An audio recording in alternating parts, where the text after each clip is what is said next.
All right, you curiouser and curiouser Herle Burly-ites.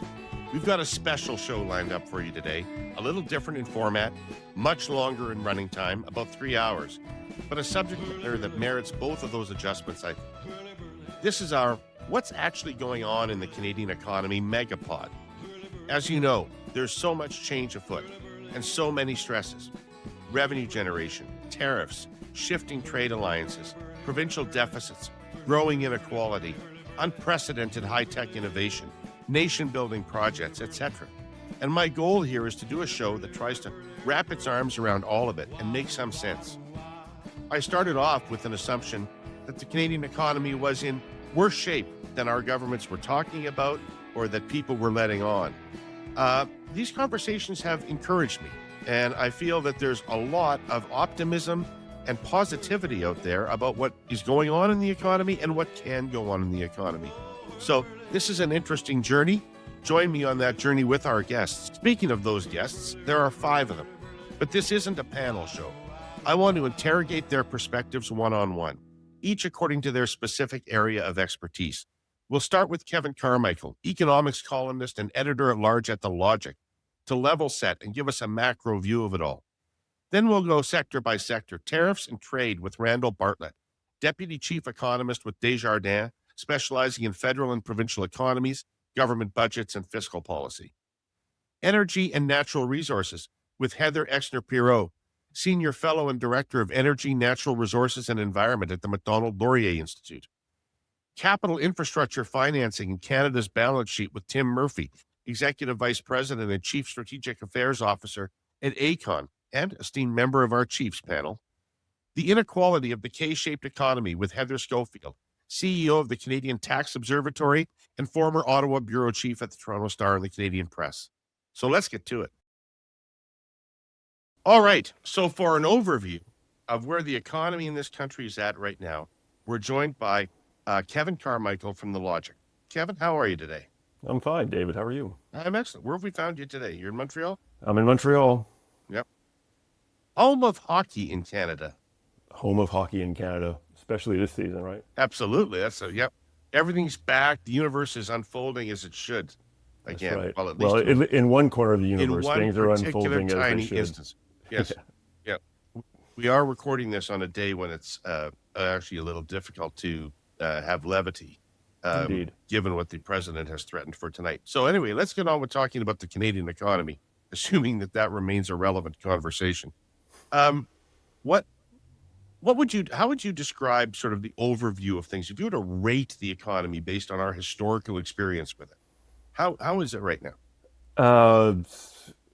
6, maybe, David? I don't know, 6, 7, if you want to be very generous. If you were a pessimist, maybe you'd drop to 5 and say it's just sort of okay. Right. The way I think about it is that we're an economy under siege, right? We're behaving like an economy under siege. So, things are just a little bit off of where they typically are. For example, my favorite metric for employment is the employment rate rather than the unemployment rate. The employment rate is the percentage of everyone who's working, or at least everyone of working age who is working in the population at any given time. That's currently around 61%. Before things took the turn that we're all familiar with now, they were running around 62%. So that gives you an indication that things are just a little off in the employment market. Same when you look at economic growth, just a little off of where we might typically be. So yeah, siege mentality, and we know why we're under siege, right? We're a small, open economy, as the economists say. Makes us dependent on what's going on in the rest of the world, and a lot of terrible things are going on in the world right now. Yeah, for sure. When you said we're behaving like an economy under siege, what did you mean by that? So look, there are positives in the economy, and one of them is the fact that corporations are doing pretty well. Their profit margins, writ large, are higher or wider right now than they typically are. Why is that? Well, in part because they're not spending a lot of money, right? If they're not hoarding, they're returning that money to investors.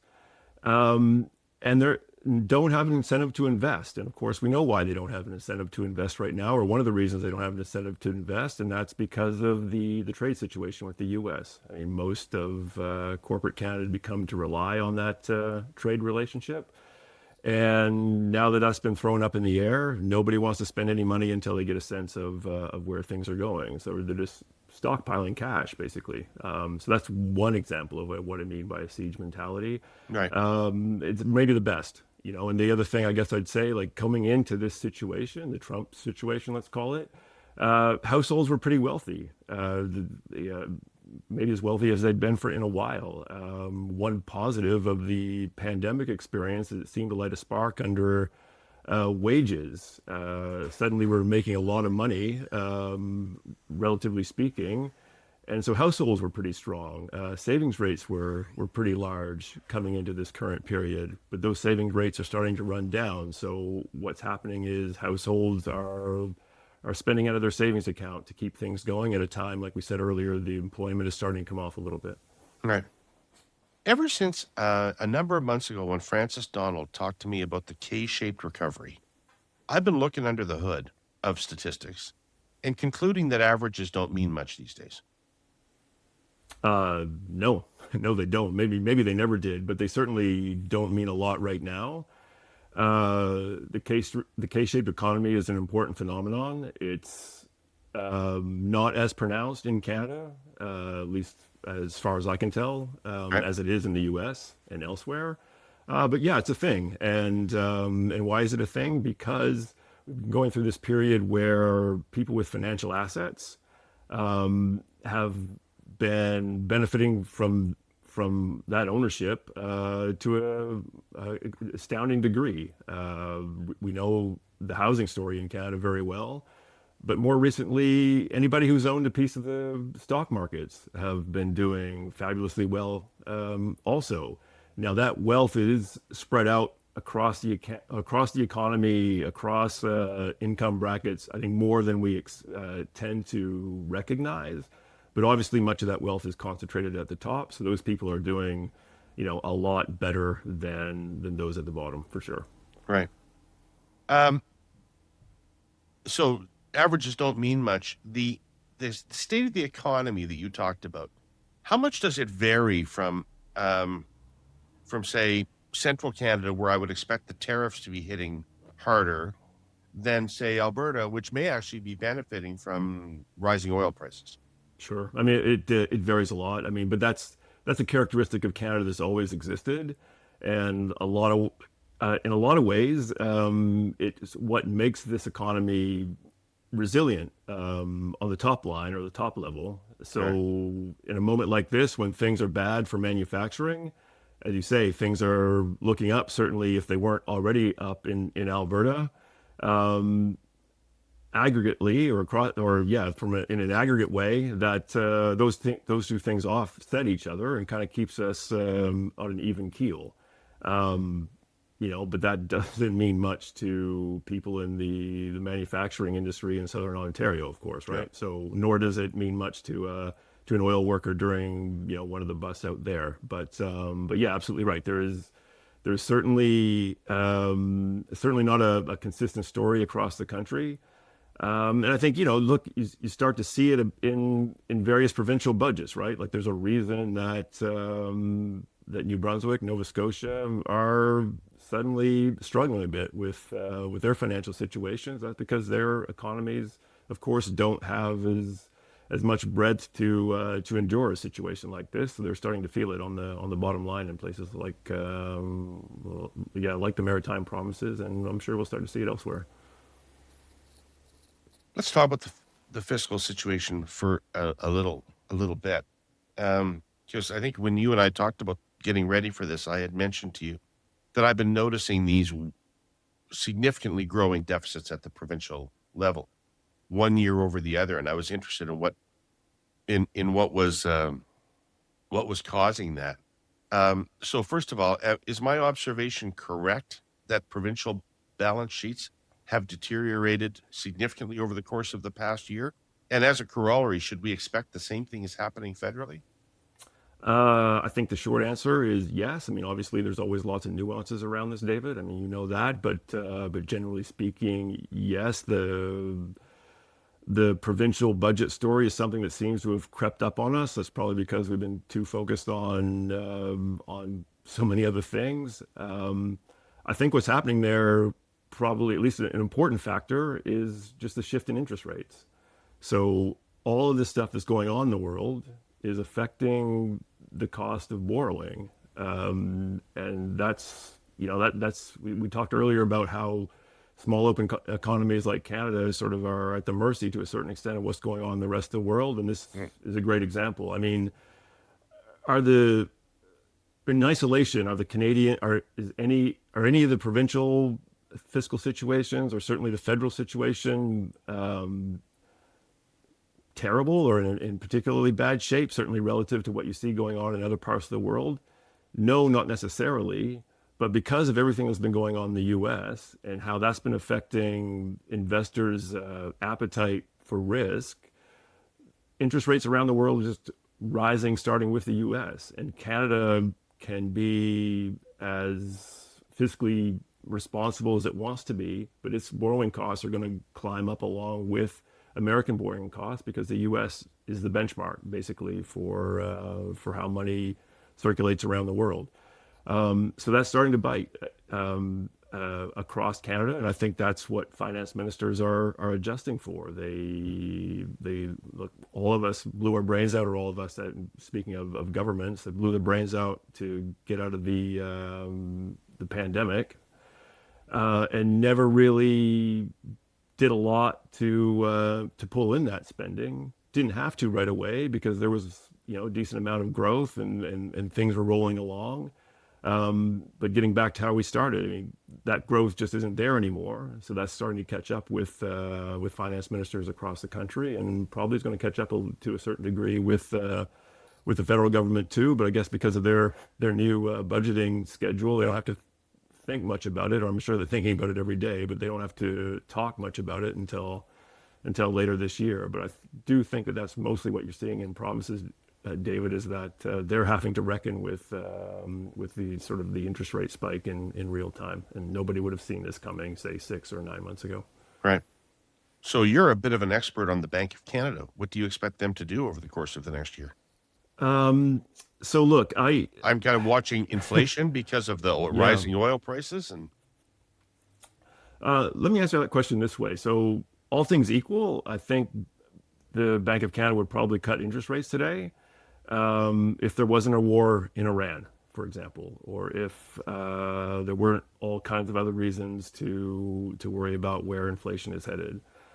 But because the Bank of Canada puts its inflation target ahead of everything else, in part or if entirely because that's what it's been mandated to do, it will make sure that everything it does is all about keeping the inflation around 2%. And that's why we could be facing an odd circumstance where we could potentially see the Bank of Canada raising interest rates at a time when the economy is weak and getting weaker. But it will do that because it would be worried about how higher gasoline prices and higher food prices might affect our expectations of where inflation is headed, and the Bank of Canada has no tolerance for letting something like that happen. There are economists who disagree with that, right, Kevin? There are economists who say nothing the Bank of Canada can do will lower the price of oil. There are, and it's a fair argument, and I think the Bank of Canada is actually processing some of these arguments, trying to sift through what it learned from the pandemic experience, what was signal from that moment, and what was just noise. But this institution, changes very slowly, and it doesn't have or hasn't gathered enough information or evidence yet to persuade it to operate differently than it has been for the last 2 or 3 decades. Right. So knowing what it knows and given its mandate, it's going to err on the side of caution. And if push comes to shove, it would raise interest rates, despite all that we've said about what's going on in the economy to keep inflation in check. But like I said, if none of this was happening, if there wasn't sort of a sudden threat of inflation spiking in a few months, I think the Bank of Canada probably would cut interest rates. I mean, I observed in the last decision, the governor used a variation of the word weak 6 times, I think, in his statement on the economy when sort of assessing how things were going. Look, I haven't gone back to do a full content analysis of the Bank of Canada communication of the last couple of decades, but as you said, I've been following these guys for a long time. And I can't remember the last time I heard weak pop up in a communication like that so many times. So it says something about where the economy itself is headed. But yeah, I mean, we can't dismiss the sort of a stagflationary environment, unfortunately, and that means there's going to be some upward pressure on interest rates at a time when we'd probably be better off if they were lower. Yeah. Rising interest rates, rising inflation, and dropping growth, right? Yeah. Because growth is 1 percentage point or less, GDP growth, 1 percentage point or less. I once asked my friend Peter Nicholson, what does 1% growth feel like to an average person? He said, a recession. Yeah, I'm not qualified to argue with Peter, but based on everything I know and have read, the yeah, 1% growth is crawl speed, right? That's not escape velocity. Right. So when I was doing research to get ready for this conversation with you, I found that generally there are two things that are still considered strengths for our economy, and both of them shocked me. So, consistent with what we're just talking about, apparently Canada's fiscal position is still a relative international strength. Now, we spent a lot of money during COVID. I was in favor of all of it, by the way, but we spent a lot of money in COVID. And then the current government has introduced a budget with the largest deficit we've seen outside of the COVID environment. And provincial deficits have gone from an aggregate of 20 billion a year ago to 50 billion this year. How are we still one of the poster children of fiscal responsibility out there? Because everybody else has been spending a hell of a lot more. What's going on theoretically here, Kevin? I mean, so how to answer that, David? Let me try it this way. I'm trying to avoid, the reason I'm hesitating is I'm trying to avoid the tired trope about being the cleanest of all the dirty shirts. Right. But in these few seconds since you put that question, I failed to come up with a better analogy. So let's just roll with that one. But look, interest rates are set in global markets. Investors cast around looking for the places where they can park some money and be relatively sure that they're going to get that money back plus a little interest. And so they weigh that on how likely a company in the case of corporate debt, but in a country is to go bankrupt or is to declare bankruptcy in some fashion or to trigger inflation or whatever it might be. So yeah, believe it or not, like Canada's just continued to show enough restraint and, manage just enough growth that we, still look like a relatively decent bet for people around the world. How we've managed to do that, it's an excellent question, but I mean, we've basically stuck to something of a, budget targets. I mean, we sort of drift and nobody else has. Nobody else has. I mean, like you look, Europe, they haven't really. Germany, for example, is like, it sort of basically declared a crisis and turned away from its long history of strict fiscal management. France is kind of, maybe the one rich country out there that was as generous during sort of the COVID period and post-COVID period as Canada was.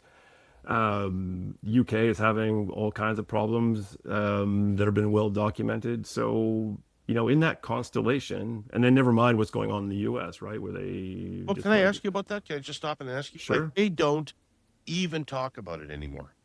I remember when this was a point of partisan distinction, and then it was a bipartisan consensus. Clinton eliminates deficits. This used to be a significant part of the American discourse, right? Mm-hmm. Fiscal responsibility. And I haven't heard about it for years. And their debt is uncountable now, and nobody seems to care. So do the rules not apply to them, or are they going to hit some reckoning? What's happening there? Well, the rules don't apply to the U.S., and they probably never did. So why did we attempt to apply them, or why did previous generations of U.S. leaders attempt to apply those rules? Because it was there was an article of faith there that you were asking for trouble if you let your deficit run wild, or if you didn't bring in some sort of constraint. I think the problem was that the ideology, or that idea, didn't ultimately match evidence. Like, we had just enough crises come along where people tried the impossible, or what we thought going into these situations would be impossible, and the world didn't end. So there was no sort of political or even economic or market-oriented push to tack back to the way we were before. So the U.S. is just full throttle on with every dial. And will there be a reckoning one day? Maybe, but there's been no. You'd think there would be, and we might be living through that reckoning right now. But up to this moment, there hasn't been one, because of the way the global economy sort of oriented itself. I mean, the U.S. dollar, U.S. debt sort of became the oil, the grease that allowed the global economy to run. And there's always going to be demand for that. So as long as there's demand for that, people will set aside whatever reservations they might have of a government going bankrupt or running out of road someday, getting back to what we were talking about earlier. So the U.S., I think there was always an argument out there the U.S. was special. Nobody really had the courage to test just how special, I suppose, until they were put in some of these situations, and they were kind of like, oh wow, we can do whatever we want. So they've carried on doing so. American exceptionalism as a many-edged sword. The other thing, when I was looking at strengths, was foreign direct investments. So apparently last year we set some sort of record for foreign direct investment in Canada, which again is kind of shocking to me, because I always thought that the pitch to foreign investors about Canada was, we have a highly educated population, we have a multicultural workforce, we have a stable society with the rule of law, and we have tariff-free access to the United States of America. And I would have thought that if you took away the tariff-free access to the United States of America, that might cause some foreign investors to sort of do a double take and say, well, is that still the place I want to put my money? Because I would have thought that was a pretty big part of the bargain. Mm-hmm. So how are we still attracting foreign investment? Well, we're attracting for a few reasons, certainly the last year. So you're right. The numbers were big, and maybe not a record, but the most since like 2007 or something like that, based on one of the reports that I've read on this. So one thing that's happening is there's a bit of an exaggeration from some big foreign takeovers. Like, think of Tech Resources, for example, or there's been some big purchases in the mining industry. So that's not necessarily good. So that's not necessarily good. I mean, not altogether bad. I mean, that's money coming into the country. At least lawyers, investment bankers, those types are at least going to get some good Christmas bonuses. Lawyers, kind of guns, thing. and money. Yeah, so you hope that money sort of circulates through the economy in some fashion. At least that's the idea. But you're right. That's not an obvious benefit to the economy. So that's a big chunk of it, but it's not all of it. Look, there are a lot of surveys out there that of the global investing community that rank Canada rather high. And why is that? Well, despite all the things you hear about Canadian regulation and all that's true. It's too long. It takes too long to get things done in Canada. That's certainly a barrier to investment, has been. In the world we're living in now, a place that still clings to the rule of law has a serious competitive advantage. Right. And we have a fairly strong, at least stable, banking sector, lots of big asset managers, not a bad idea to plow lots of money into, say, Brookfield or some of these other guys and let them deploy it for you.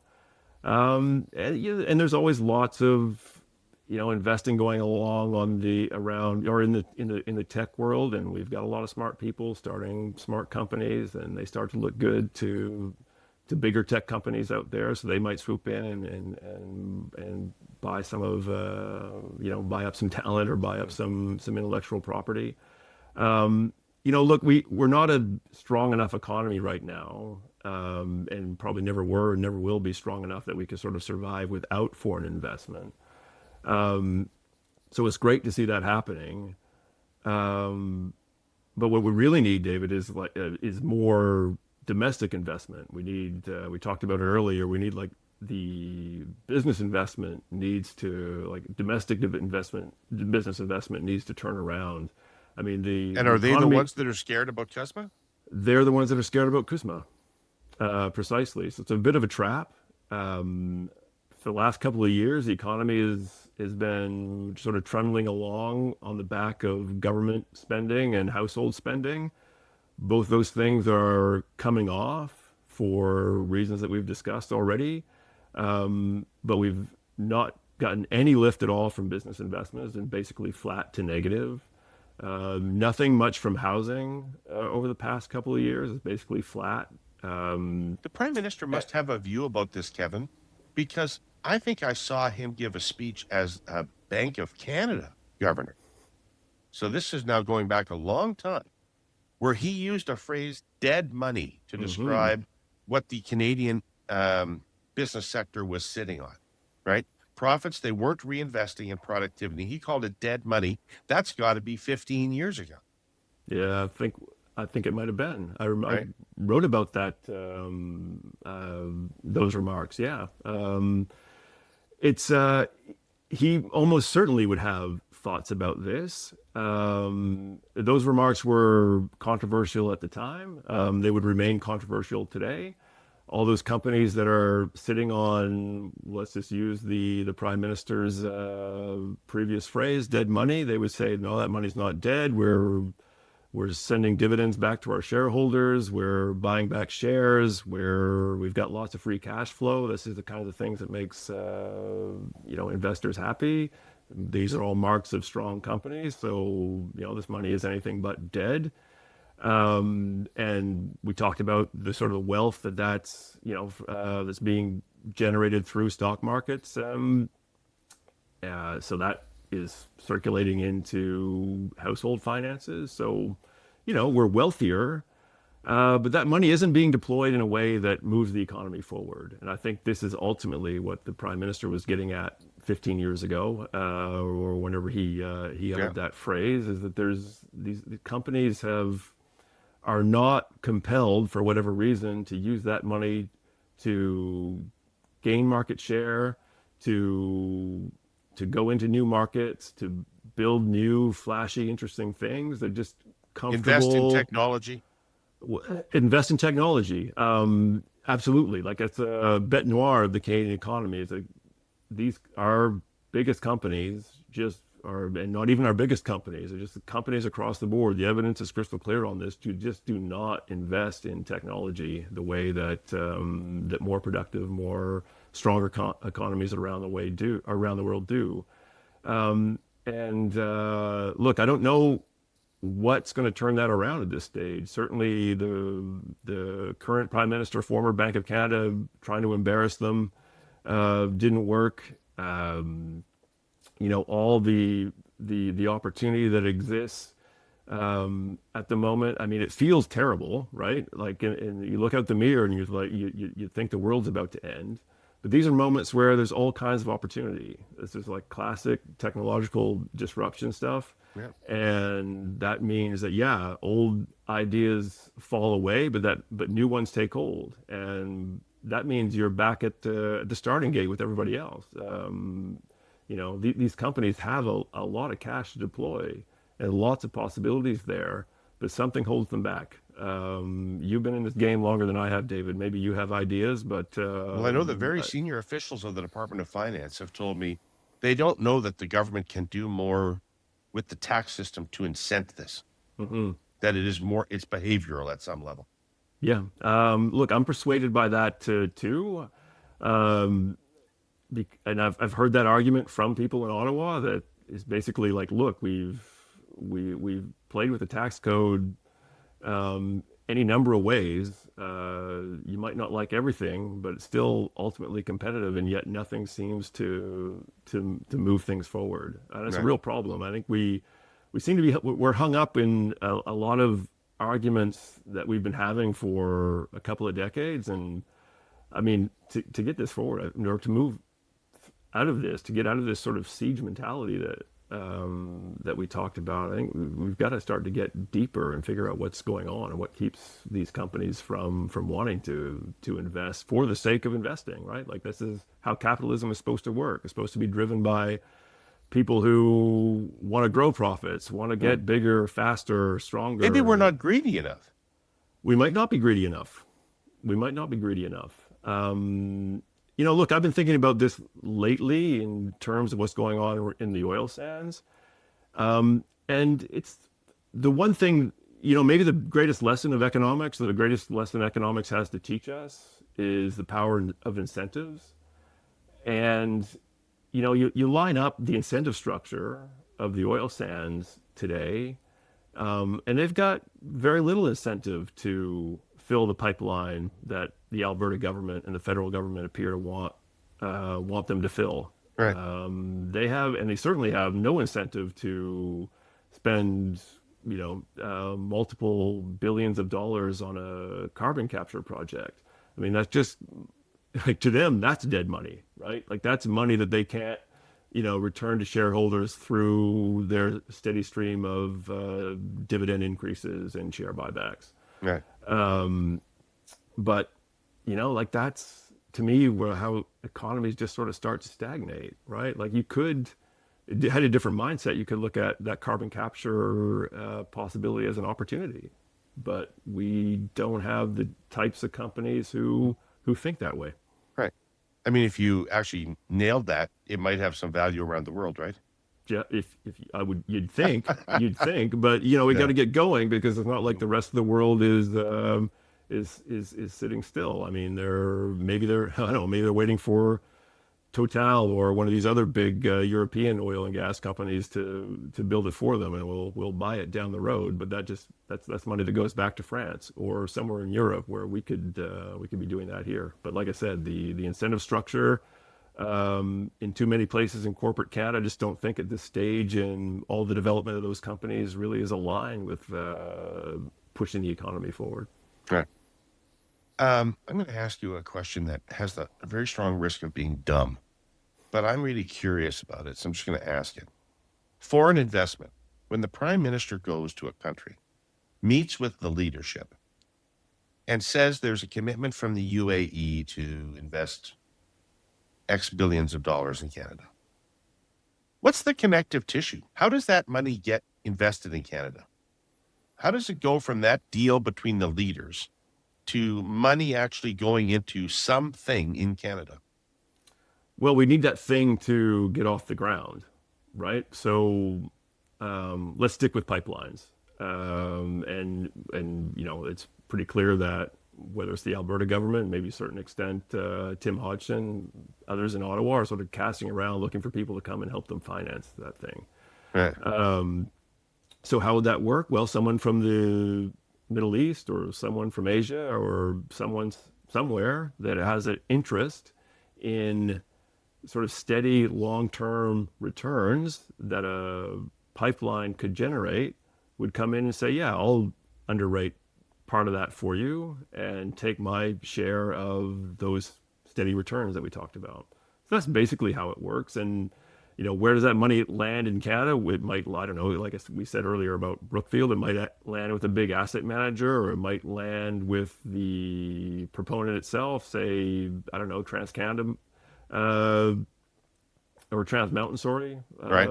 If they were, ever tapped to build a pipeline, maybe, you hand the money over to them and help them finance their project. But that's generally speaking how it works. Yeah. Okay, cool.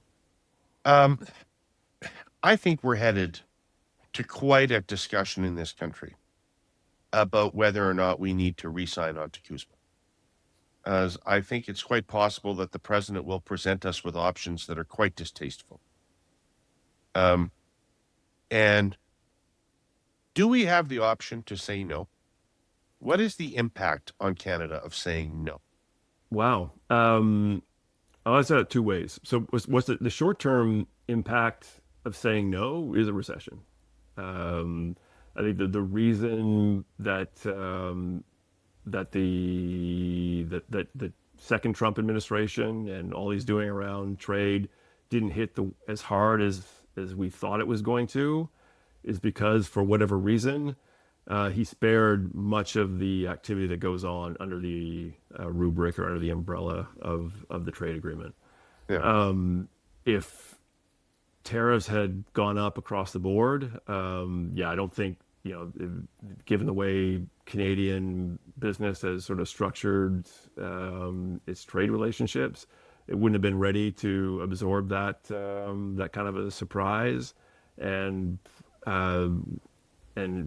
as a result, they would have lost sales, and we're just not competitive enough to absorb that kind of hit. So short-term recession, longer term, look, I've been playing with this thesis for a while that Canada sort of needs a wake-up call like this.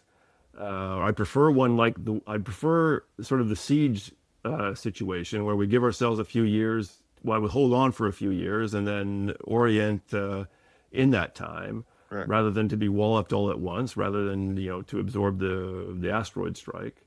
But if the asteroid strike came, I mean, global history shows you that those are the moments where human societies sort of stand up and reorient themselves and figure out ways to carry on.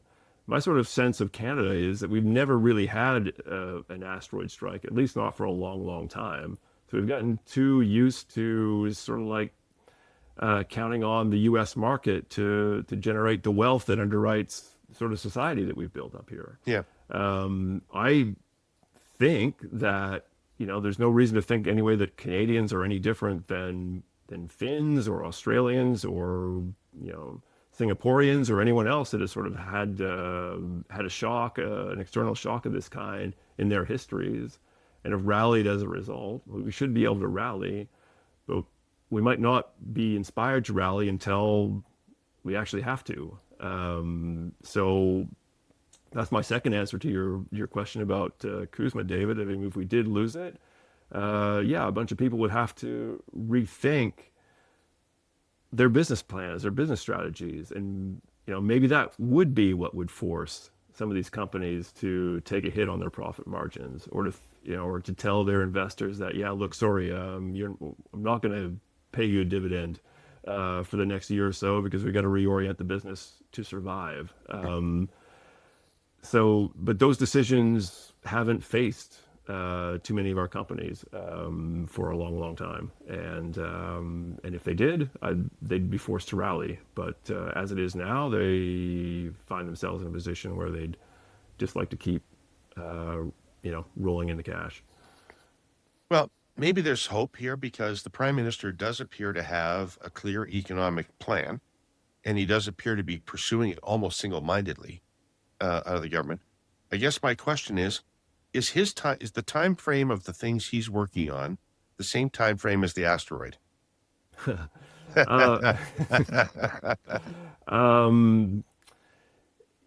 Yes, I guess so. I mean, look, these things are going to take a long time no matter what, right? And I think, that if he should be helped, put it this way, he should be helped by the sense that the asteroid is coming.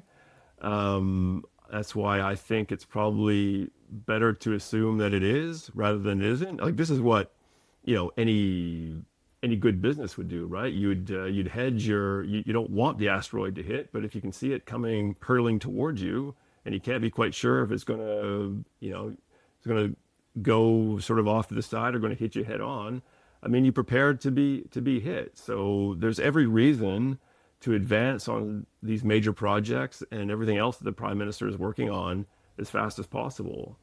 he'll be held back by those that say, well, yeah, but this is a momentary thing, and Trump's only got another couple of years at most, and then we'll get a relationship back with the U.S. the way it used to be. And why would you turn your back on the world's most vibrant economy and biggest market and all that?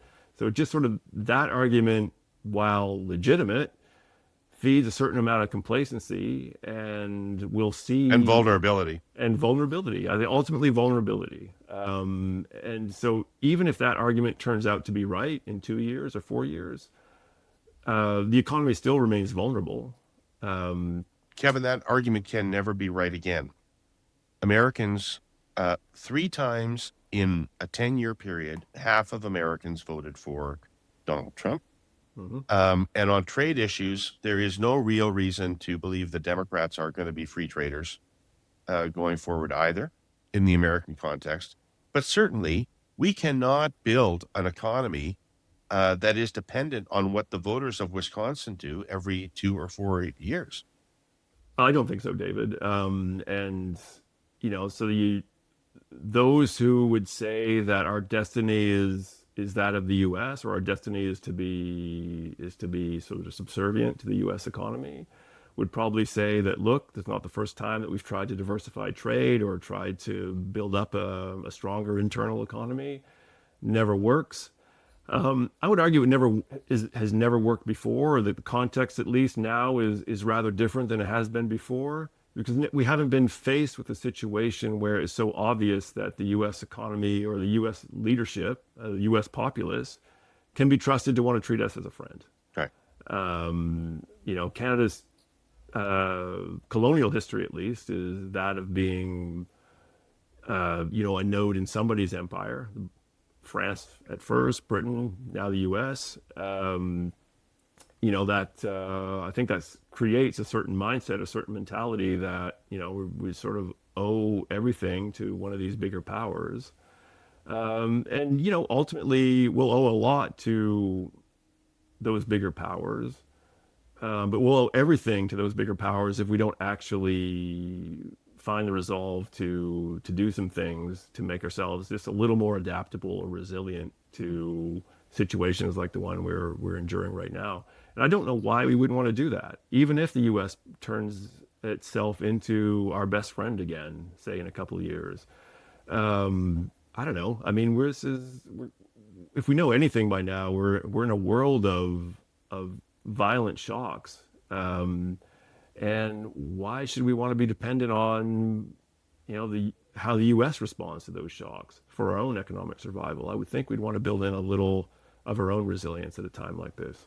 Right. And I think that's I think the Prime Minister's success in polling, and now I'm way out over my skis, this is your department, but surely that has something to do with the fact that most Canadians see that, most of Canadians feel the same way, and I think maybe they're accepting that this is a moment that to absorb a moment like this in the future, like the economy needs to be stronger. It needs to have some of its, its own resiliency and not just be totally dependent on what's going on in places like the U.S. or to a certain People know China. we're in a lot of trouble. People know we're in a lot of trouble. In fact, I think people are prepared to hear a lot more frank talk from governments in Canada than they're hearing about how much trouble we're in. I mean, sometimes it sounds to me like governments are trying to gaslight us into thinking that things are fine. Nobody thinks things are fine. Things aren't fine, right? Things are in a lot of trouble. And the Prime Minister appears to have a plan, right? Mm-hmm. And that's good enough for most people right now. Yeah. Right? Yeah. And I think we could nitpick his plan all day long, but directionally, that plan is the right one. I mean, he's realigned, the government to be, or the government's approach to the economy, or the government's economic policy to amplify where Canada's advantages exist, and starting from there. To borrow a term from the startup world, from the tech world. I mean, it's all about getting the flywheel going. It's very hard at first, but once you get one major project going, then you get another major project going. Maybe some of that the businesses get a little more confident that things can get done in Canada. Maybe they loosen up on what they're willing to spend on investment here. Um, so once things start to roll, they could start to roll rather quickly. But we're in the moment where it's just like the economy was kind of stagnant coming into all this, right? We were doing okay, but we weren't doing great. Wasn't a lot of forward momentum. All the headwinds going on in the economy now have basically stalled that momentum. So it's going to take some work to find some new growth engines. But once those ignite, we could start to feel it. But it might take a bit of time. Yeah. Well, I'm going to quote Ellie Alboim, from your lips to God's ears. Kevin, thank you for this. Anytime, David. I really appreciate it. I really appreciated this conversation. And listeners out there, if you found this interesting, or if you wished it had been more interesting, subscribe to The Logic, which is a fantastic business periodical daily that is, I think, the go-to place for business news in the country. And Kevin is a leader at that organization. So thank you, Kevin, for joining us. Appreciate your wisdom. My pleasure, David. Anytime. I know. I've been talking about sovereign AI infrastructure here for a while. It's not for nothing. There are stakes attached. AI is a potential $760 billion boost to our economy if a robust and tiered definition of sovereignty is attached to our Buy Canadian policy. The top tier would give the highest priority to companies that are end-to-end Canadian controlled and headquartered here. I mean, the point is to invest in and grow your own industries, right? Especially when that tiering system also makes room for foreign-controlled firms who have big operations and make meaningful investments here. For our presenting sponsor, TELUS, sovereignty begets success, and they want to share a story that proves the point. So let's wind it back to my all-time favorite decade, the 70s. My pants are flared, my hair is feathered, and the government helps create our domestic space industry by acting as the anchor customer for the Canadarm. High-value engineering jobs, and the head office stays in Canada. 50 years later, our space sector supports over 14,000 direct high-tech positions. Every single one of those roles creates another 0.91 indirect jobs in Canadian supply chains for a total of 26,000 jobs. A multiplier effect foreign branch plants can't match. And the entire strategy transformed a small domestic firm into MDA Space, a global leader that just reported record $1.6 billion plus revenues, a $4 billion backlog, and a 5-year opportunity pipeline of $40 billion. By investing in Canada, the government didn't just create jobs, they created a worldwide tech exporter. Remember what I said? Sovereignty begets success. TELUS shares another story next week. All right, we're joined now by Randall Bartlett of Desjardins Bank to talk about the impact of tariffs and the role of trade in the Canadian economy. Hey, Randall, how are you today? Doing well, David. How are you? I'm great. Where do I find you? I'm in Toronto today. I'm at my place. Toronto, right? Are you as anxious for spring as everybody is? Yeah, you know what? I'm someone who kind of enjoys winter. I was out cross-country skiing last weekend up in North Bay, Ontario. So yeah, I'm a big fan of winter. So it's I'm happy when spring comes, but sad to see winter leave too. Wow. Okay, there are people like you then. Yeah. I mean, you got to make the best of it when you're Canadian, right? So I know, but I've gotten to I just endure them now, Randall. I just, other than the Habs, very little about the winter gives me pleasure. So listen, let's talk about trade and maybe you could just give us a sort of a primer to start with about what is the importance of trade with the United States in particular to the Canadian economy. Well, I mean, the U.S. Is by far our largest trading partner. You know, we trade. 3/4 of our exports or better go to the U.S. historically. Many of those are Three quarters.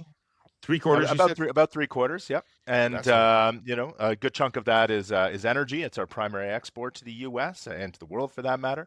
And so it's an important driver of economic activity, of employment, of government revenues in Canada. And so trade is imperative to the Canadian economy as a long-term growth driver and a growth driver of prosperity and living standards. Right. So we have presumably always had a very large proportion of our trade with the United States, even before free trade existed, even before CUSMA, NAFTA, the free trade agreement. We've had 40 years of free trade now with the United States, roughly. How has that shaped the Canadian economy? Well, I think it's shaped the Canadian economy in that we've, continued to become more integrated with the U.S. economically.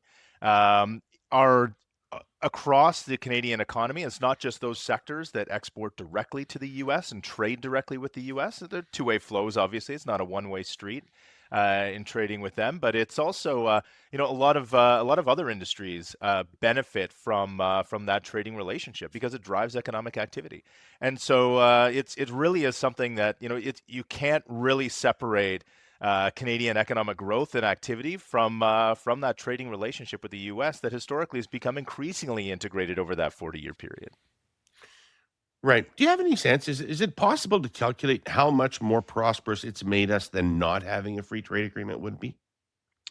Yeah, I mean, I don't have the numbers on me, but we with every subsequent trade agreement we've had with the U.S. and further integration with the U.S. economy, it's continued to provide a tailwind to the Canadian economy, both just in terms of trade, but in terms of benefits when it comes to intellectual property moving across border, productivity gains that result from that, and we know that international trade, just more broadly, leads to increased prosperity, economic growth, corporate profits, government revenues, and ultimately living standards and higher overall earnings. You mentioned productivity, though, and there's such a gap between American productivity and Canadian productivity. Does that have anything to do with this? Yeah, I don't know that it has a lot to do with trade. In fact, what the research shows is that trade is productivity enhancing, and so if anything, Canada's benefited from those flows of ideas and technologies coming from the U.S., which is just a bulwark of productivity growth in the advanced world. I would say that Canada's productivity issue is probably a topic for another day, but there are sort of structural issues in Yeah. the Canadian economy that have kind of held back our productivity, those relate to the structure of the economy, how big the country is, and how dispersed the population is across the Yeah. country, and a lot of other things that we could say for a topic of another day. Right. But it doesn't have anything to do with how easy it is to just dig something out of the ground or grow it, throw it on a truck, and send it 100 miles south. When you look at something like the energy sector, right? Like it is one of the most productive sectors of the Canadian economy. And so we've seen that it's been actually a pretty big driver of productivity growth in the last few decades, especially prior to 2014. But even since then, companies became more productive. They cut costs. They've been very aggressive in really trying to shore up profitability and make shareholders happy. And so I think that sector it continues to be a leader in terms of overall output per hour worked in the Canadian economy. Okay. So at the beginning of the Trump term, there was a flurry of tariff activity. And there were, and I've just lost track. So maybe you could just tell us what is the current situation of new tariffs that Trump has put on Canadian goods or services to the United States?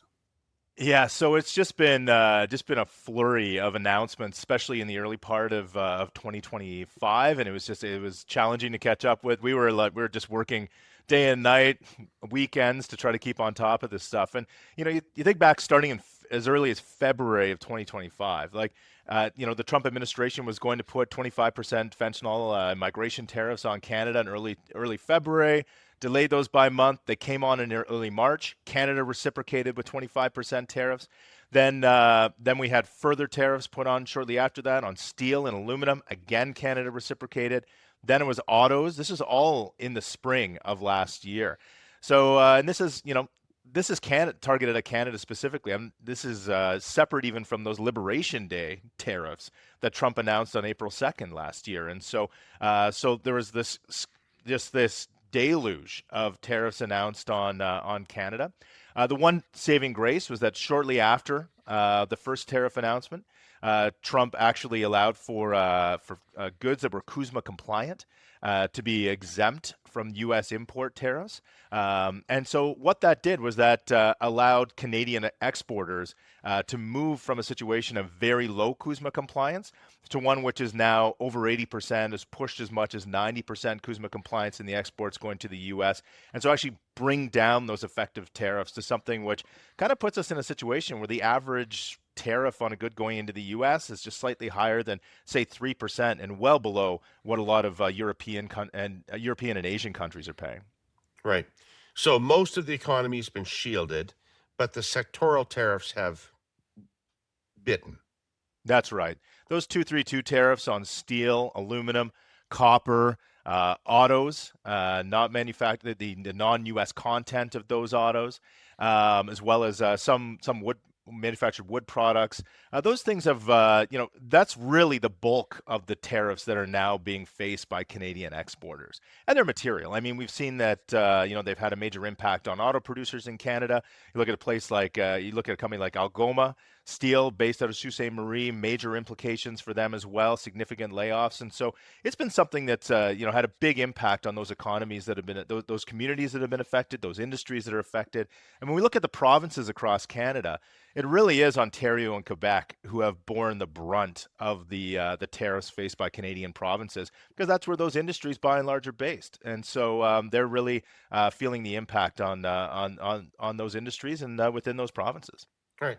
Are you tracking those industries? I mean, I presume that the way it works is not that one day somebody stands up and says the Canadian auto industry is dead and we're moving it somewhere. It just happens day by day by day, drip, drip, drip, drip, drip. What is happening to the Canadian auto industry? Yeah, that's right. Like when we look at production forecasts from aggregators like Ward Automotive, we see that with every new announcement that's coming out, the planned production of autos in Canada continues to kind of inch lower in our projection with every passing month that gets updated. And so it is a bit of a slow bleed in terms of the implications for future production in the auto sector in Canada. We've been lucky enough that parts have been by and large exempt and have been roped under this CUSMA compliance exemption. And so that part of the sector is in better shape. But ultimately, we see that planned investment is starting to edge lower, and ultimately, I mean, that has material implications for good-paying jobs, particularly in southwestern Ontario. In that case, steel, of course, hit extremely hard. We've already talked about the layoffs that we've seen there, and certainly there's a move toward focusing more on the Canadian market, more on other international markets, and support from the federal and provincial government around that. And then when it comes to aluminum is a really interesting one because the U.S. doesn't actually produce all that much aluminum. They import a lot of aluminum, and they import a lot of aluminum from Canada. And so when we look at the provincial tariff rates, you see like, okay, Quebec is subject to a relative to the highest tariff rate right now throughout the early part of 2026. But a lot of that is that we've seen an increase in exports of aluminum to the U.S. because they've exhausted those inventories that they built up before the tariffs came in place, and now U.S. producers or U.S. consumers of that aluminum, those companies that are using it in their production and then passing those costs on to consumers, they're now having to import more again. So that's just a it's pure impacting increase in consumers. cost to American consumers. That's a case where there's just no economic offset benefit. Like in the auto sector, you could say they're repatriating jobs, and that is Sure. his claimed intent, right? I had a conversation with somebody senior in the auto industry a number of years ago, like well before any of this was a factor, who said if assembly continues to weaken in Ontario, the parts companies will move to the States. Sure. I mean, there is an ecosystem here that exists in Canada, and there is a real benefit to that. And so that's very difficult to move, and there's a reason that there's production here in Canada as well. It's not just sort of we had a weak loonie, and so they moved production across the border. You look at a place like Sarnia that's been in the news in the last 24 hours, right? And there's that petrochemical production that happens in a place like Sarnia around things like plastic is a real comparative advantage for that community, for the province, and for Canada. And that's why auto producers wanted to move here. There's a reason that we have this auto pack. And so ultimately, not all of that production, of course, is going to leave. We do have comparative advantage in some areas. And I think auto producers are, they're advocating for continuing this relationship. Right. One of the things you didn't mention in the sectoral tariffs was lumber. Mm. And my understanding is that lumber is kind of the unsung hero of the Canadian economy in the sense that it employs a lot more people than Canadians, I think, tend to understand, and is a bigger part of our economy than people tend to understand. And it actually faces a sort of a toxic mix of tariffs that add up to almost 50% of the cost of the product, right? Absolutely, absolutely. And I think, the reason I didn't mention it is that, lumber's subject, I believe, to about a 10% tariff, specifically through this whole Trump process. But that's on top of the anti-dumping and countervailing duties that that they're subject to. And the process of that even started before Trump came into office. And so it's been the perennial sort of, punching bag of all U.S. administrations is softwood lumber. Now, this is an industry that was already hurting because of these duties that were in place previously. Now we have additional duties that were started under the Biden administration that were brought in under the Trump administration. Now, and additional tariffs on top of that. And they're already subject to a weak housing market, not just in Canada, but also in the U.S. They're Right. doing even, they're struggling even more than we are down there. And so it would be a tough time even without all of this. And this just adds insult to injury for that sector. So when you look at the overall impact of these tariffs over the course of the roughly year that they've been in place, I find as an observer of this that initially there was an almost panicky response out of Canada to this, um, as if it was going to be quite devastating to our economy. But latterly, and for quite a while now, governments both at the federal and provincial level have really not been talking about this much, and have really, when they've talked about the economy, tried to tell us that everything is good and that things are proceeding as they're supposed to proceed. I can't really believe that's true. What has the impact on the economy been of these tariffs? No, the impact on the economy of these tariffs has been unambiguously negative. It has been a drag on the Canadian economy.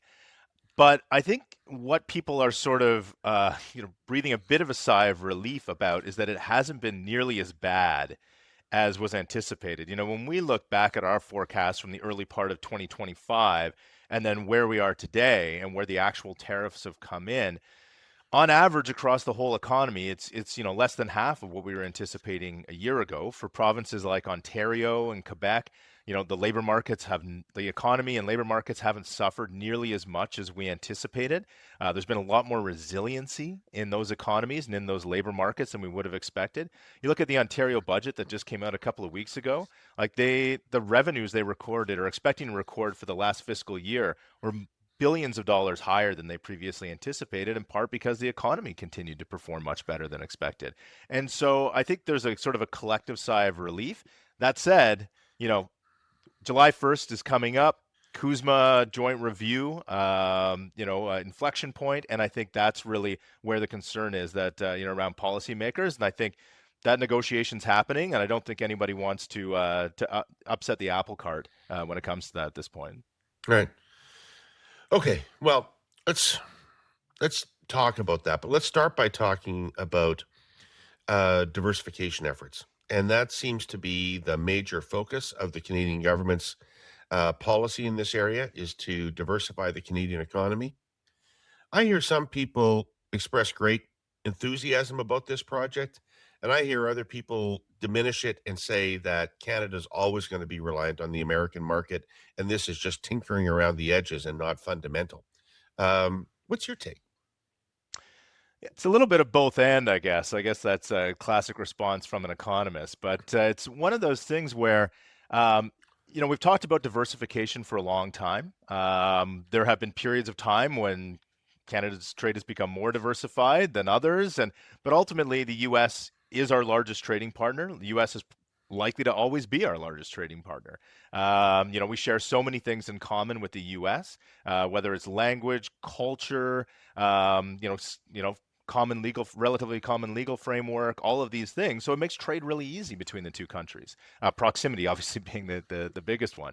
But then, when we look at the diversification efforts, we have seen some improvement in that. And I think the last year you've really seen a bit of a sea change in that. But it's kind of been from quarters that we might not have expected. Services obviously continue to diversify significantly. That's something that's not subject to U.S. tariffs, but it's something that's a growing tailwind for Canadian trade, even though it's relatively small at this point. We've seen that because of TMX coming online. That when we look at the oil exports from Canada, we've seen significant diversification. So we're going from something like 98% of exports prior to TMX coming online in 2024 of oil exports, 98% going to the U.S. Now we're down closer to 85%.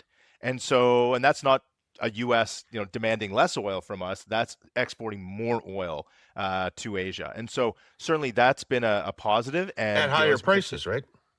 At higher prices, yeah. And so as we continue to build out capacity to bring oil to the West Coast, then that'll continue to support that market and ultimately continue to support more export diversification on the energy side of things. We've seen a lot on the metals and minerals side of things too, where we've seen gold. It's just been absolutely wild this year, and even prior to that, starting last year. And so we've seen a ton of exports of unwrought gold from Canada, but other metals and minerals as well. And what does that mean? If you could just stop for a second, Randall, what is driving gold? Like, what is that? I mean, it's an essentially worthless element. So what is driving it? Well, I mean, fundamentally, it's considered a bit of a store of value, right? So, I think that's really what it comes down to. And so, is in it times of uncertainty? Is this uncertain? That's right. Yeah. uncertainty is a big part of what's been driving it recently. Absolutely.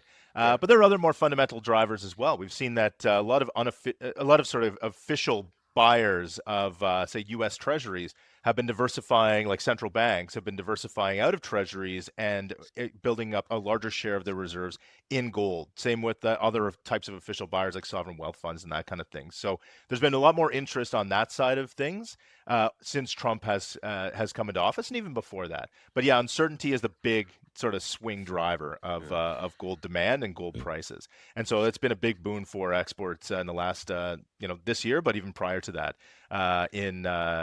from Canada. And so we're seeing more diversification, and we're seeing it even broadly beyond those two sectors where we're seeing the biggest near-term impacts. But certainly more needs to be done. And a lot of our research has shown that those companies that are more likely to engage in trade beyond just the U.S. are immigrant-led businesses, so businesses that are founded by immigrants to Canada because they have a larger network of diaspora outside of North America, and ultimately, we're seeing more and more of that happen as we're getting more government support. But this is something that's going to take time and is going to continue to be a challenge, just given distance and differences in legal frameworks, languages, all of those sorts of things. Right. How much can we diversify before the United States decides we're a security threat? That's a great question. Some wonder if maybe the U.S. has already decided we're a security threat, given some of the threats that have been leveled at our sovereignty. So, Right. it's who knows? Who knows? But I think the U.S. has a good sense that they need to partner with us. You look at some of the interviews that Jameson Greer has done around things like critical minerals and partnerships around that Canada is going to be a source of supply of those critical minerals and energy, of course, more broadly. And so, I think the U.S. understands the necessity of having a positive trade relationship with Canada, but is being more selective in the sectors and the types of commodities that it wants to give us preferential treatment for relative to others. Right. But some of these things, you explain this to me, like autos or steel, is the domestic market enough to sustain an industry that employs a lot of people and employs any similar number of people to what it currently employs? Or where are we going to sell cars to? Like, if we bring in Chinese automakers, where would we sell those cars? And if we, are relying on a domestic steel industry. Can we support that, or do we have to find a way to export steel around the world? And how do we export steel against China and Korea, et cetera? Yeah, it's got to be both of those things. I don't think the domestic market is going to be sufficient to support these industries that have primarily exported their wares to the U.S. Right. And so they need to diversify their international market. And I think we do that by working with like-minded peers when it comes to things like in European countries around things like, they're increasing their defense budget significantly. They're going to be increasing their investment in infrastructure, particularly as it's related to defense, but even more broadly than that. I think Canada needs to work to be a reliable partner in supporting that build out, because we do have those sectors that can support that investment. Right. But like, why would anybody buy a BYD car built in Canada? Well, I mean, people are buying BYD cars built in China. They're buying them built Right, but they're not going to built be as anywhere cheap if they're because, built in Canada, presumably.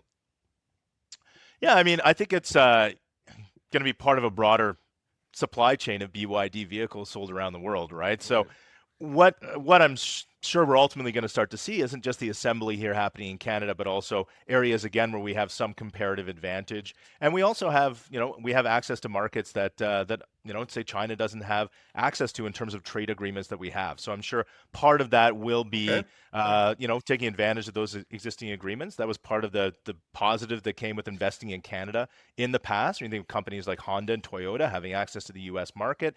We have we have CETA, the comprehensive the Canada-Europe trade agreement, and so ultimately, Canada does have access to markets that other countries don't. Right. But I mean, I guess I thought with the Japanese, it was NAFTA that was the driver. And if CUSMA doesn't exist, what is the driver of that? But you can see the difficulty I'm having imagining this brand new world. No, absolutely. And like Canada doesn't necessarily have a comparative advantage when it comes to, final assembly of vehicles relative to say other countries, right? But we do have a comparative advantage when it comes to a lot of other things. We look at things like, obviously metals, minerals, energy. We do have we have relatively cheap electricity. So I think there's things that we do have comparative advantages in that I think look at where the federal government is now, and I think they're trying to leverage a lot of that so that we can not have as big a shock to the Canadian economy and incomes and living standards going forward. Okay, so let's talk about CUSMA renewal. What do you expect the key U.S. demands to be? Yeah, well, my sense is that they want greater access to our market. So the things that come up perennially that seem to be a thorn in the side of the administration are things like dairy. That's an obvious one. The federal government's already staked out its ground on this by passing legislation that said that it's not going to be on the table, supply management. And so, but it's certainly going to be part of that discussion, part of that negotiation. Early things that, even beyond the scope of the federal government, things like alcohol sales by provinces. These are things at the very front end of that. But the U.S. wants greater access to the overall consumer market in Canada and less restraints on that, as well as on the services side of things. And so, we think, some of these sticking points are things that the federal government will be able to give a little bit on. And in some cases, Canadians may benefit from greater competition and lower prices overall. So I really feel like you're underselling this.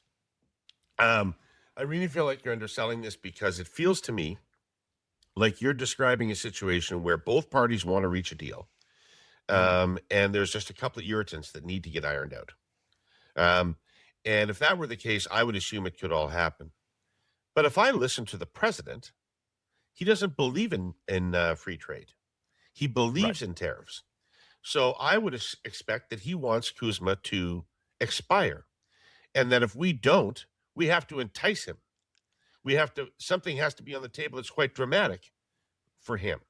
And I'm kind of I think that we are heading toward a discussion in this country about what price we need to pay for free trade. And so what I'm really looking to you for is how badly do we need this deal? No, it's interesting. I mean, Jameson Greer did an interview with the Hudson Institute the other day, and he essentially said that they're not where they need to be in terms of the negotiations with Canada. He needs to go to Congress at the beginning of June and tell them what the plan is on July 1st for CUSMA. He doesn't think we're going to have a deal at that point, and so then we move on to annual reviews if that ultimately becomes the case. And what does that look like for Canada? Do we end up in a situation where we have like a bilateral agreement, like say the UK does, when we're paying 15% tariffs across the board on everything to have access to the US market at that point, and Mexico has its own separate bilateral agreement, and so CUSMA essentially, for all intents and purposes, even if it is subject to annual review, is no longer the agreement that it was in the past? Or does the US just just say, you know what, we're done. Here's our 6 months notice, and we're moving on from any sort of pretense of a trilateral agreement in North America. This is something that we've done a lot of analysis around, and it's tough to know exactly what that's going to look like and exactly what the Trump administration is going to need to actually continue to sign on to CUSMA for another 16 years. That increasingly seems like the least likely scenario, and that it's just going to be maybe with these annual reviews sort of dangled in front of us like a carrot to continue to get concessions, to get access to the U.S. market, and having to pay. And I think if there's a good chance we could end up in a situation like a country like the UK or something like that, where it's just 15%, and then that's how you pay to play ultimately. Okay, so let's say that happens. What's the Canadian economy look like with a 15% blanket tariff?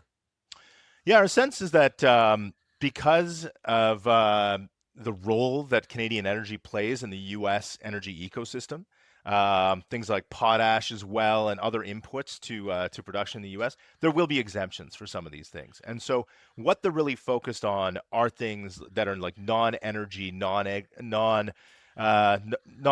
non-metal material products that they need in the U.S. And so non-critical minerals. And so that's really going to be the focus. So a lot on manufactured goods, agricultural goods, that sort of thing. And so what it means for those sectors is that ultimately they're going to have to be subject to a higher price, which is going to hit demand to some extent in the U.S. for those goods coming from Canada, as we've seen from other countries. It's done that for them as well. Right. But can the U.S. actually backfill all of this lost, all of these higher priced imports? That's the question. And ultimately, we're seeing in U.S. inflation that U.S. consumers do pay. That's why we've seen the U.S. back off some of these tariffs on other countries, because it is impacting the U.S. consumer. And so how long lasting are these going to be? That's the question. How is it going to transcend administrations? I think ultimately the implication is going to be that we're going to have an uncertainty in the future. And so it doesn't matter what administration comes in, we're not going to know for sure what the next one looks like. And so companies are going to have to take steps to both reduce costs in order to export to those countries and be competitive in the U.S., but also find more diversified buyers for their exports. Right. And all of this, I mean, all of your life, you would have said that all of this is very negative for the U.S. economy. Like my shallow understanding of economics would lead me to believe that protectionism around the auto industry, given the state of the U.S. auto industry, given the rest of the world, is likely to be the end of the U.S. auto industry because its competitiveness will deteriorate significantly if it is, and nobody outside of the U.S. will be buying American cars. They just won't be comparable to European, much less Asian automobiles. Is that all right? Yeah, that's it. Because of high wage levels in the U.S. and still a relatively strong U.S. dollar, even though it's depreciated over the last year, it's a situation where the U.S. is not competitive in terms of labor costs for production of autos. And the cars aren't as good. Yeah. And people am I wrong? People don't want to buy the cars. Like that's it to the same extent. Like no one in Europe's driving F-150s, right? You look at how far advanced Chinese EVs have become. Like it's one of those things where it's just not. They're not as competitive in terms, you're right, in terms of the product itself, but also the cost of manufacturing that product. We saw in Trump 1.0, the U.S. economy shed manufacturing jobs. And we're seeing already in Trump 2.0, they've shed manufacturing jobs as well. We've seen 1 month of gains in February and, people are celebrating that. But it's like, is that really, that's 1 month. That's not a trend. And so we know that this is negative for the U.S. economy, for U.S. manufacturing jobs. And when we break down the U.S. growth data, you see that like a lot of what's driving growth last year was, a lot of investment in AI capex. That was a big chunk of growth. It drove about quarter to a third of overall GDP growth last year in the U.S. It's not investment in the manufacturing sector that's a driver of growth, which is really what I think the administration hoped for when they brought in these measures. Right. Randall, this has been extremely enlightening. Thank you so much for this conversation. I mean, what I'm really I'm trying to understand what's going on, what the impact of all this on the Canadian economy is. But the conversation we're having, I think, is where Canadian politics is really going, which is in the next couple of years, which is how important is the renewal of CUSMA to Canada, and what price do we need to be prepared to pay? Because at least in the back of my head is still they want to break us so that they can own us thing. And I can't put out of my head that they want to use these trade negotiations to weaken us, and in some way impinge on our sovereignty. Do you have any last thoughts on that? No, I think you're right. I think the U.S. Wants to be able to exercise a lot more leverage over us through tariffs and trade, and I think that's what we've seen so far. It's a big unknown, though. Big inflection point on July 1st, and what direction that takes. I mean, we saw with the Bank of Canada recently, high inflation. Yeah, it's going to be here because of oil prices, but there's that underlying downside risk out there that is keeping the Bank of Canada on the sidelines for now. It's on every policymaker and politician's mind, and as it well should be. And so I hope Dominic LeBlanc is doing some good work in the U.S. and down in Washington, and is going to make this happen for as best he can for Canadians. Great. Randall, thank you for taking time out of your Friday to have this conversation with us. Really appreciate it. I learned a lot from you. Oh, my pleasure as always, David. Thanks so much for having me. So, let's say you're a company that has something to ship. Anything. Forest products, minerals, automotive parts, finished goods, any crop, grain, fruits, vegetables, gas or petroleum or chemicals, whatever. It doesn't matter what it is. What matters is that you need to ship it out or have it shipped in, and you need to have it done safely and efficiently and on time without shattering your budget. Well, as I may have mentioned here once or twice, often the most cost efficient and environmentally friendly method of overland shipping is by rail. Major producers know this. Some of them have direct rail access. Smaller companies probably don't. So our sponsor, CN, offers transloading. Transloading is what it sounds like. CN will send a truck from its fleet to your business. It will load your shipment. If the job requires special equipment, CN has that equipment.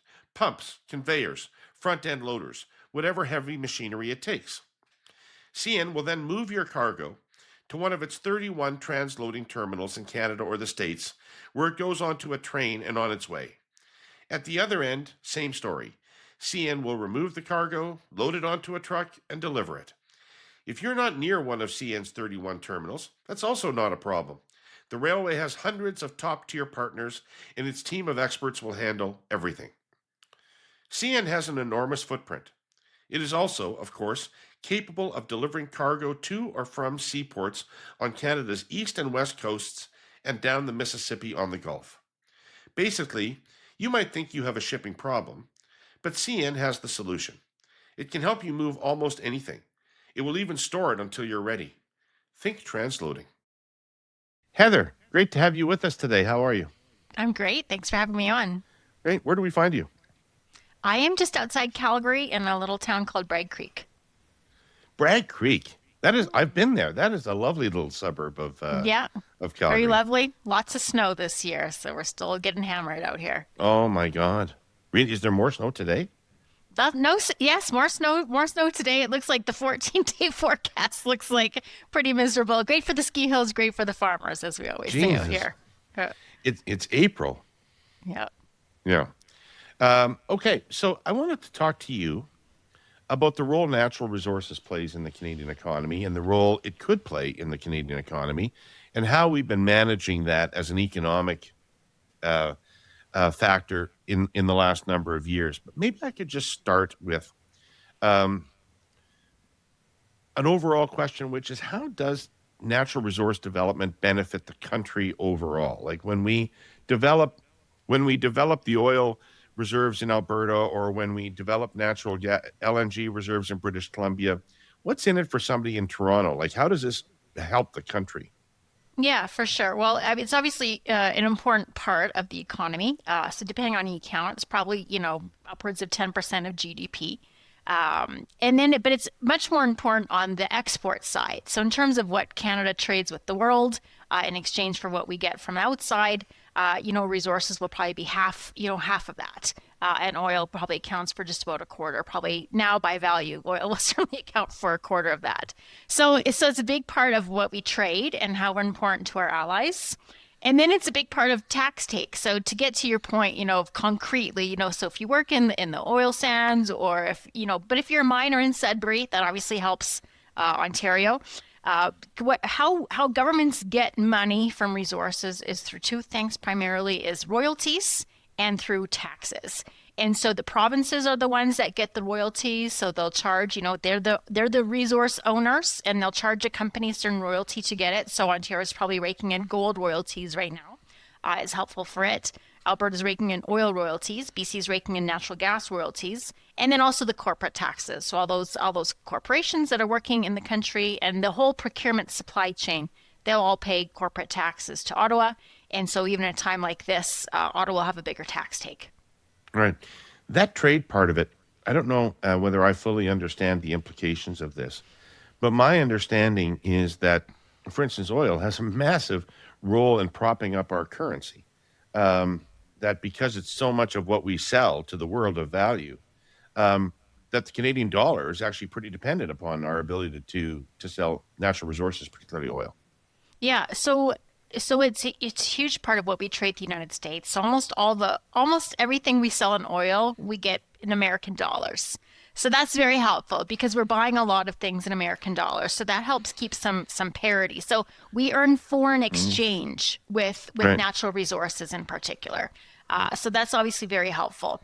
Now, there was a time, I would say in the last commodity cycle, you can think of kind of 2006 to 2010, where we really were a petrodollar and we had a very high dollar, and that actually really hurt manufacturing in sectors in Ontario and Quebec. So it felt like quite a trade-off. If oil is doing well, manufacturing is doing bad, and that was an imbalance in the economy. We've really seen that decouple. So even now, you'll notice that the Canadian dollar is not that strong. So we are much less, even though we're getting the exchange, it's really not, for good or for better or for worse. It is not coming out as a trade-off to other exporting sectors like it was 20 years ago. Right. Now, I'm an old man, and I remember an expression about Canada from when I was a child called hewers of wood and drawers of water. And it was said derisively. It was not said admiringly. And it was said to imply that we were content to be at the bottom of the value chain, and that we dug our stuff out and we sent it to other places where they processed it and turned it into higher value products, whether that was lumber or oil, right? Is that a fair description of what we do? And why don't we want to be further up the value chain on these things?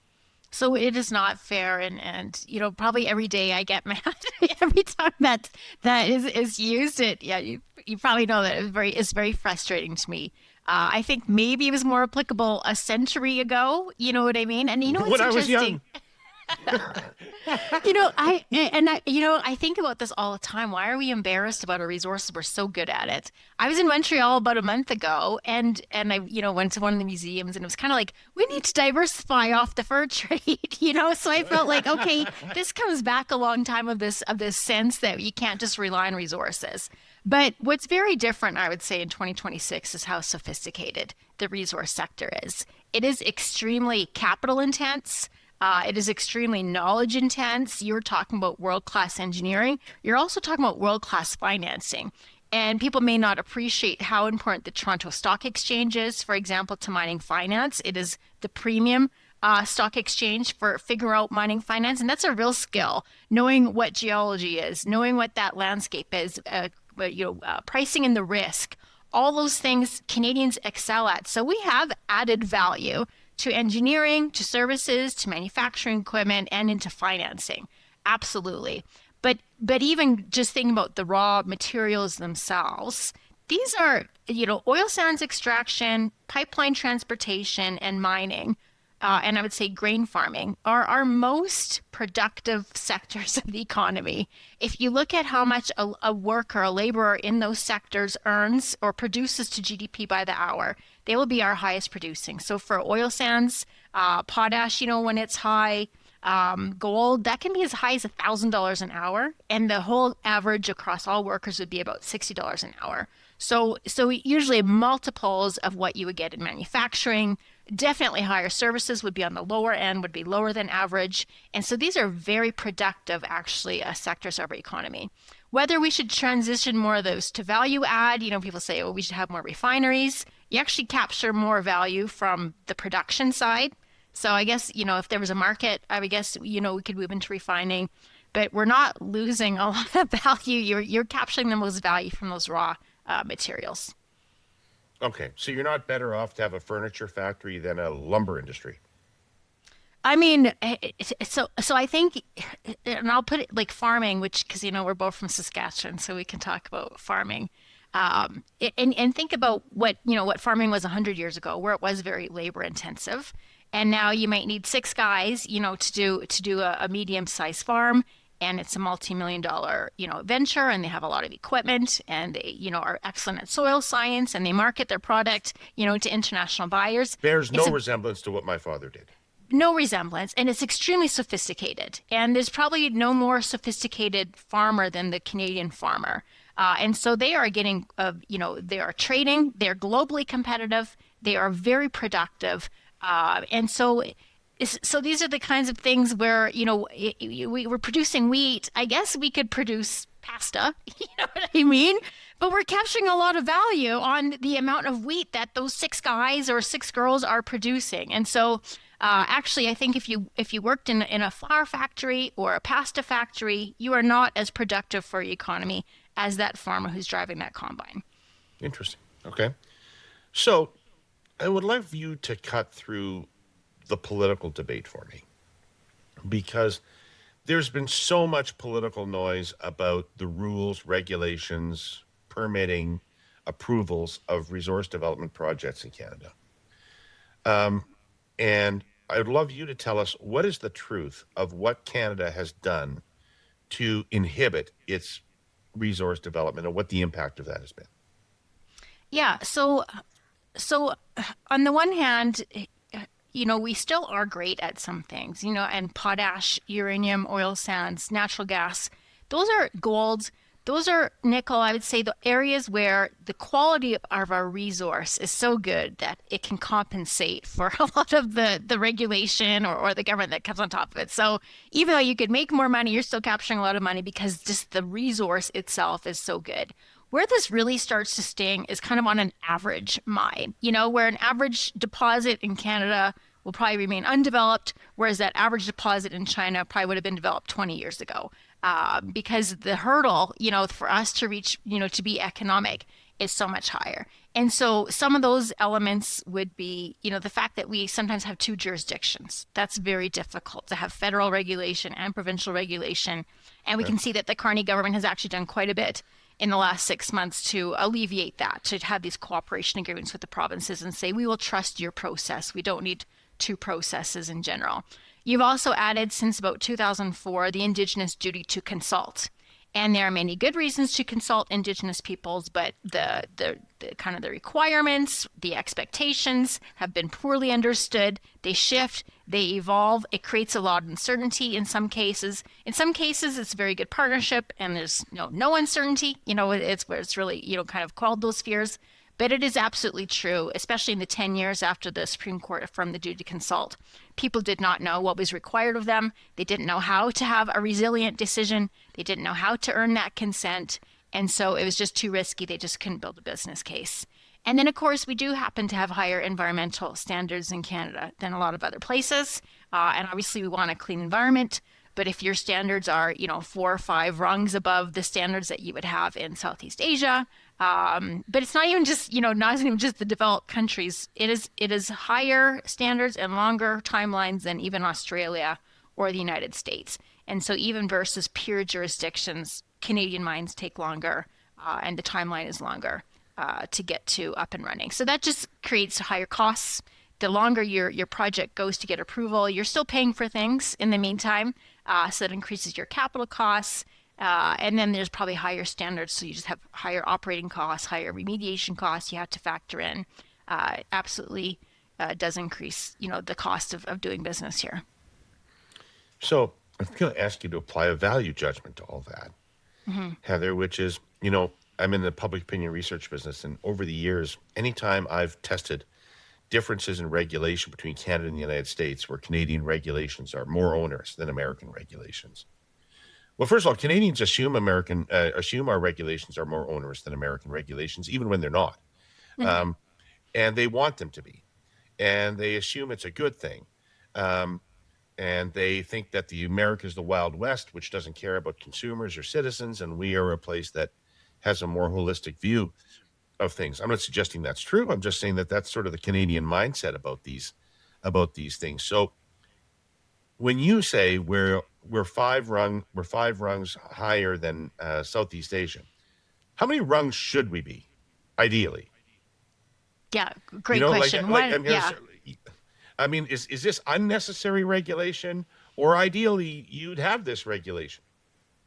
Yeah, so I always say I want Canada to be the best. I'm proud when Canada's the best. If I hear that some product that we produce is the lowest carbon intensity, or has the least, kind of environmental impact, or has the most Indigenous participation, that makes me proud. And I think that's a gold standard, and everyone should see how this company did it, and how they could also do it and still be economic. But I always say, being the best should be enough. Being perfect should not be the standard that we hold ourselves to, because when you make perfect the standard, what happens is the money just does go somewhere else. Then, you're perfectly zero. You're not producing anything because you're just not competitive. And so if we can be competitive and be the best, perfect. If we have such standards that you can't even produce things, very bad. Now we're dependent on other countries and other places for things that we actually need in our supply chain, or our allies are. And so that's kind of how I look at it. And I want to say, there's often a sense that all regulation is good, and that taking away any regulation means you care less about the environment. As you would know, David, there's a lot of just bureaucracy or regulation or inefficient process or redundancy or duplication, or, not acting at the speed of business. Things that cost a lot of money to the corporation, that doesn't cost to the government, but they just take their 4 or 6 weeks to do something. Those things need to be addressed. And I'll just give you, one small example. We have a short construction season here in Canada. So if you don't have a permit ready for someone to operationalize in April, and you only get that to them in July, that may not be time for them to enact on that permit, to do that construction, to bring those fuel supplies in, whatever it is. And so we just need to be mindful of, what is the cycle of business, and try to match the government cycle to that. So you aren't wasting an entire year of a process in a project because you missed a permit by 6 weeks. Right. One other political cow I'd like you to either feed or kill, which is the problem we have with developing natural resources a problem created by the Trudeau government, or is it a broader problem, a broader issue in Canada than that? I mean, is it just a question of reversing a few things they did, or is it more fundamental to the country structure than that? Yes and no. So one thing, I'll start, being generous, which is to say that the commodity cycle matters a lot. And it just so happens, and I don't think it's coincidence, that you did have the Trudeau government come in at a time when the commodity cycle was in a bust, where resource prices it wasn't calling for more demand. Prices were low. And you could have a Canadian government that didn't want to develop very quickly because the market was not calling for that anyways. It was a lot more politically palatable to have Trudeau in the commodity bust than in the commodity boom. But which is to say that, commodity cycles come roughly in every 20, 25 years. They're generational. And that a lot of things can be maxed over by a high price. And a lot of things could be perfect. And if the price is low, you're still not going to get the investment. You're still not going to develop that product. And so that does factor into a lot. But something did happen, I would say, in the Western world, it's not unique to Canada, maybe it was exacerbated in Canada, but where environmental legislation started to be, I would say, weaponized, others would say, kind of instrumentalized to slow down, development. And this is true. It started with, the California Environmental Quality Act in the 1970s, which first opened up projects that you could have private rights of action and that private litigants could sue to stop or to slow or to, interfere in a development. And for some things that's good, that maybe things were going too fast or they didn't care about the environment, but it also became a system where most environmental legislation allows for private people, organizations or citizens to be able to slow down a project if they want to, simply by, bringing it up, taking it to court or questioning some aspects of it. And for a project developer, that is often a very unnecessary and expensive process. So it's a matter of judgment of where the trade-off is, between citizens being allowed to be consulted and have their say, but also allowing the private sector to have some certainty in what the timeline is going to be and what the rules are, not having to go to court to defend everything they do. And it is certainly true that in the last 20 years, the tendency in environmental legislation was to open up bigger and bigger loopholes, and environmental groups would have advocated for this. And the Impact Assessment Act is almost a perfect model of that system. Bigger and bigger loopholes to allow for more private rights of action and more consultation to the public that would make actually projects more expensive. And I think we're seeing the pendulum swing back and, kind of even on the progressive side, the idea of abundance. We have to be able to build, even if you want the energy transition, that means you have to be able to build, things that don't, create carbon, like, solar and wind and manufacturing facilities. And we went too far. But that's, that was certainly something that the Trudeau government facilitated. And we'll bring it up every time, but he did go to Davos in 2016 and say, we want you to know Canada for our resourcefulness, not for our resources. And it does seem from the outside that there was a certain urban, white-collar, liberal sentiment that was embarrassed about being hewers and drawers and wanted us to have a knowledge economy and do computer coding instead. All right. Okay. All right. Well, thank you. Thanks for that. And has Carney made significant changes to any of this? He has, and there's a lot of nuance here. So he really has. It's night and day with Trudeau, and certainly on the rhetorical side. And I say, everything Tim Hodgson says, I feel like I could say, I like everything Tim Hodgson says. When he's in Houston, when he's in Berlin, he's giving fantastic speeches. Kudos to his speechwriter, kudos to him. Liberal Party, enormous tent right now, you may have noticed. Enormous tent. Yeah, well, I mean, and the other thing, to my point earlier, when you're entering to the upswing of commodity cycle, there's a lot of, political incentive to support energy and resource development. You're not just getting the economic rents of it, you're also getting more political foreign policy influence, which is obviously top of mind for Carney. So they are saying the right things, and they have done some things differently. So I mentioned the Impact Assessment Act, that was C-69, No More Pipelines Act that everyone hated.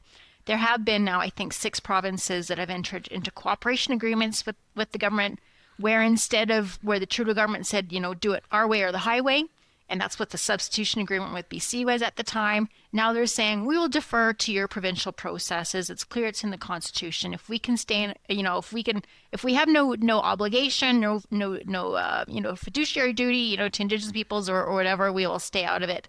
We will defer to you. They obviously said we will not implement the emissions cap. And that did pave the way, I would say, for example, Enbridge saying that they would expand their mainline, Trans Mountain saying that they would expand their pipeline. Because before that, no one knew if you could expand oil production at all or if you'd had to be shutting it in. So that emissions cap was material for sure. And then just the MOU with Alberta. It's obvious, whether you like the MOU or not, that Smith and Carney seem to have a good relationship and trust each other and are acting in good faith to find areas, where they both agree. And so some good has come from that, I would say. In terms of making investors from the outside take a second look at Canada. Oh, and the last thing I'll say is LNG, that the switch in thinking and talking about LNG is extremely different, and that will almost certainly pave the way for 2 huge final investment decisions in LNG off the BC coast by the end of 2026. Okay, interesting. Can I ask you about the MOU? And if I was to say to you that it looks to me like we may have gone from preventing oil and gas development for political reasons to promoting oil and gas development for political reasons. As near as I can tell, there is no private proponent of a pipeline, and that the oil companies themselves are ambivalent to uninterested in a pipeline. It is the government of Alberta that wants a pipeline very badly. And so are we going to end up building a pipeline with public money because it's the right political thing to do for Alberta at a time when they're angry and they're questioning their place in the Federation? They feel like they've been hard done by. Is it a political imperative or an economic imperative to have a pipeline? So we're only talking about one pipeline. And so I'll go back to my earlier point. Pipelines are getting built. Export pipelines are getting built. So Enbridge has announced 400,000 barrels that they're going to expand by, and could even be beyond that, in future years if demand asks for it. Trans Mountain has announced 360,000 barrels. And now within the last month, it's become clear that Keystone XL is really back in a real way. South Bow, which is the company that took over the oil pipelines from TC Energy in 2024, so it kind of owns the assets of the Keystone XL, it has had an open season. It's actually out there asking producers, we have 450,000 barrels to offer. We still have all the permits. There's actually pipe in the ground. Do you guys want to fill it? And so to that point, David, absolutely, we want more production. Alberta is going to get more production. People want to build pipelines. The private sector is leading those. So the question is, what happened with the Northwest Coast oil pipeline? Why is that the one place that the private sector doesn't seem to want to build? And that is not a mystery at all. It's because it's based on Northern Gateway, basically essentially the route with maybe a different ultimate terminus, which was rejected after Enbridge spent $600 million. Trudeau put in place literally an oil tanker ban covering the entire Northwest Coast. So is Enbridge going to go to their board and their shareholders and say, we're going to build this pipeline, we're interested in this, and it ends in a tanker ban? And BC, David Eby is still saying this is a fictional, hypothetical pipeline. It has no business case. We're totally against it. Some coastal First Nations are saying they'll never get consent. Hodgson and Carney has said it will require their consent. And to cap it all off, we made a $20 billion carbon capture project a condition of moving forward with that pipeline. So the obvious natural response, if you want to grow production, you do. The market is calling for it. Every other pipeline option except for that Northwest Coast oil pipeline, which we made the hardest, the riskiest, the most expensive. Okay. That makes a lot of sense. So thank you. Now, the Pathways project, the carbon capture and storage project. Now, we've been talking about environmental regs as if they are in opposition to economic objectives, and probably mostly that's true. But in this particular case, I've heard the argument made over the years, maybe bullshit, but I've heard this argument made over the years, that yes, there will be a market for oil 35 years from now or 40 years from now, and there will be a lot of oil consumed in the world 40 years from now. But it will be going to the lowest intensity carbon producers. And so if Canada wants to be selling oil 40 years from now, we need to do a better job of having less carbon in our product. And that's what Pathways is about. Now, is that a sensible thing? So this is very tricky. And I would say, 3 or 4 years ago, to be fair, is the oil sands producers who came up with Pathways and said, well, actually, we could capture a lot of carbon. And it is true that the oil sands are particularly compatible with carbon capture because you have really, most of your oil production coming from a dozen facilities in a pretty concentrated geographical region. It's not like the hundreds of rigs that you would have, across Texas, where it would be impossible to connect them all to a carbon capture pipe. So do you watch Landman? Yes, I do. It's funny. I do. Yeah. Exactly. I'm glad people have seen that. You get an idea. But where it would actually be feasible for oil sands companies to all share the same carbon capture pipe and the same facility. And actually, there's a lot of room to inject CO2. So technically, logistically, actually makes sense to do carbon capture in the oil sands. But it is preposterously expensive. And I would say, again, 3 or 4 years ago, it seemed existential that in the world and the concern with climate and the public feelings was that you had to have a legitimate plan to get to net zero, legislatively, all those things. But what's interesting, David, is that the world has changed a lot in the last 4 years and in the last 6 months, and I think even since the MOU. And so now the question is, who wants to pay that $20 billion? And I just point out to you that the oil sector has, about 1.3 million barrels of other options that they could fill. I don't think Alberta, in Alberta, Daniel Smith's conservative base wants to pay $20 billion for carbon capture. And I don't think Carney's left side, left flank liberal base wants to pay $20 billion for carbon capture. We want to build high-speed rail. We want to do 3.5% defense GDP. We want to build infrastructure in the Arctic. There would be a trade-off if you're going to spend $20 billion on this carbon capture project. It's coming out of somebody's pocket. So who is willing to pay for that? And is that still a necessary condition with the Canadian public to do that? And finally, the economic case. It is true that more investors were interested in lower emissions, but probably for the last 18 months, certainly since Trump was elected, they are much less interested in ESG. There is no buyer willing to pay for a premium for a lower intense barrel in this world. Even Europe is rolling back plans. They were never doing that, but they had plans to do it. They are now rolling back those plans that they won't even provide a premium for those barrels. And that's not our main market anyways. Our main market, frankly, is the United States and China, and potentially India. Those are people that have heavy oil refineries. Tell me which of United States, China, and India are going to be paying a premium for a low intense barrel. And the final thing I would say is that we mostly produce a heavy oil barrel, and our competitor is other heavy oil producers, which is mostly be Iraq and Venezuela. And so you have to say, are we better than those ones? If you have to buy heavy and you do care about lower intense barrel, Canada is probably your best option already. And so it may not be competitive with light oil because it's just different kind of product. But if you have to get a heavy product anyways, we already should be earning that premium. Right. Do you think that Northern Gateway pipeline would be a strong economic advantage for Canada? Do you think it would help noticeably? I'm upset that we are doubling down on the United States because we've made it cheaper and easier to go to the United States. Strategically, yeah, Keystone sounds to me completely off strategy. Keystone is doubling down on the U.S. relationship, right? It makes economic sense, but it does not make strategic sense. So, right. And this is what frustrates me is we have never been smart about using our energy and our resources to advance our strategic interests and our foreign policy. Like, why does anyone care about Iran or Venezuela or Russia or Saudi Arabia? It's because they have oil and they leverage it. That is why we have to care about those places. Canada has that much oil. Canada produces and exports that much oil. You don't hear about it. People don't even know we're the third largest oil exporter in the world because we send almost all of it to the United States and they use it to advance their foreign policy. And so it drives me nuts that we've made the Northwest Coast Oil Pipeline, which would be the most strategic one. You can get 1 million barrels into global markets and you would really solidify those trading alliances with Asian partners.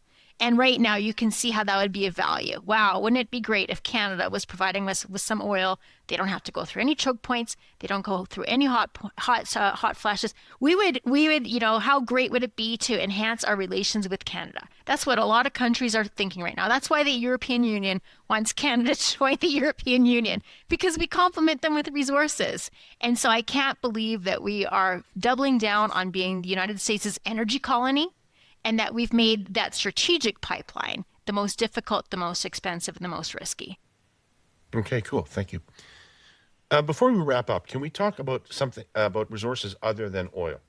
Yes. And looking forward, what's going to be important for Canada? There's this new category of things called critical minerals, which I don't know anything about beyond that phrase. Like, I can't tell you what one of them is.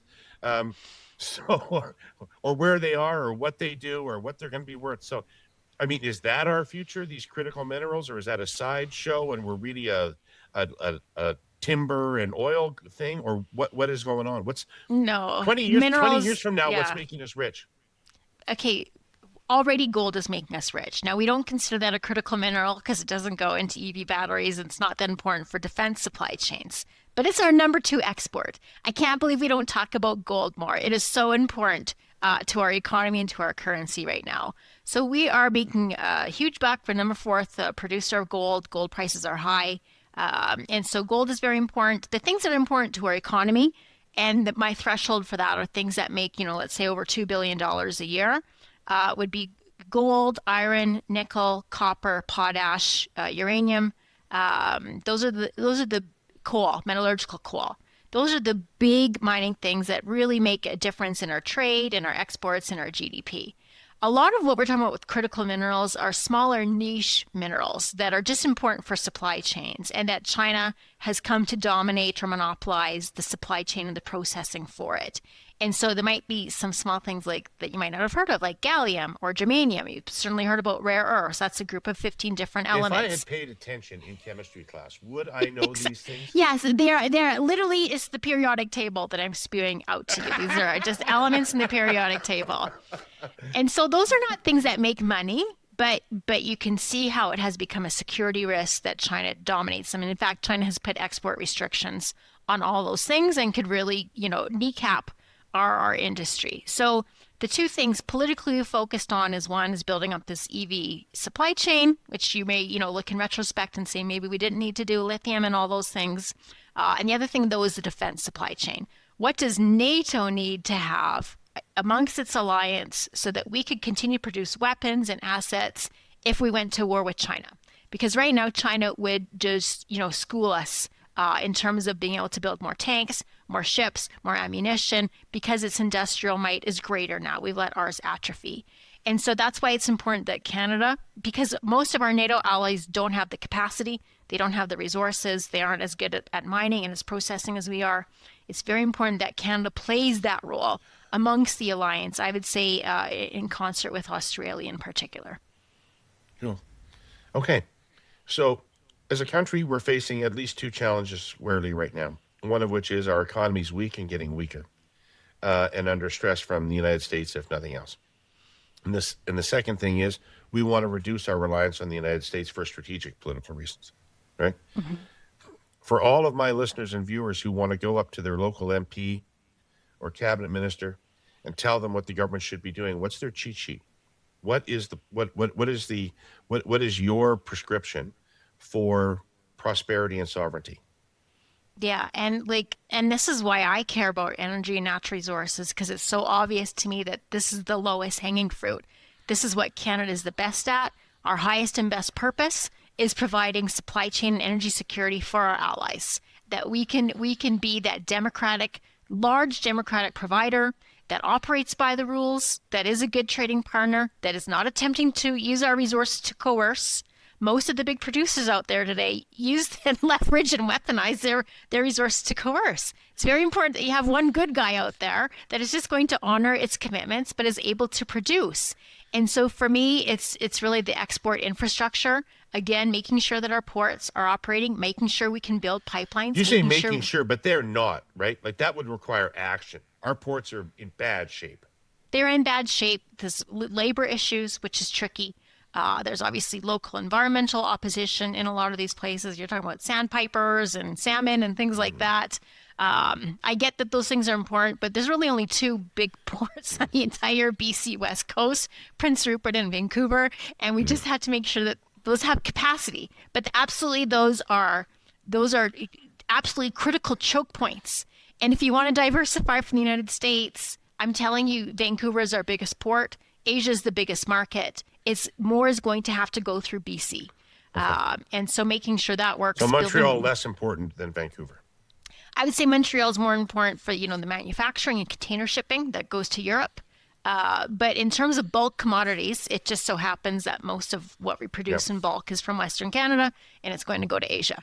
That is obviously the low-hanging fruit for diversifying trading alliances and reducing dependence on the United States. And Asia wants it, and Western Canada wants to sell it to Asia. The bottleneck is the BC coast.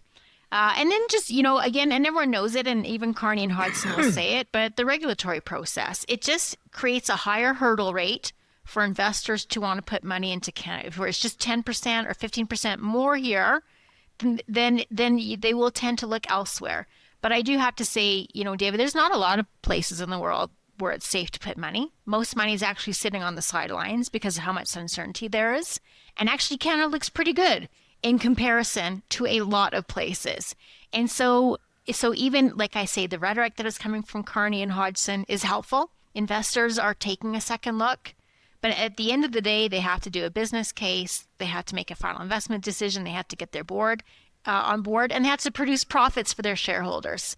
So the little things we can do to make our processes more efficient, and to not have a new regulation every 6 months, every 12 months, to not have the political pendulum between nothing on climate, everything on climate, to have some longer term certainty. We're talking about assets that take 10 or 20 years, 20 years to get your return on investment for sure.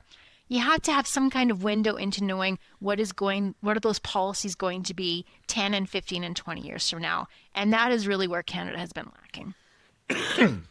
How do you deal with the cognitive dissonance of everything that you've, I believe, correctly said about the importance of all this to the Canadian economy and the realities of climate change?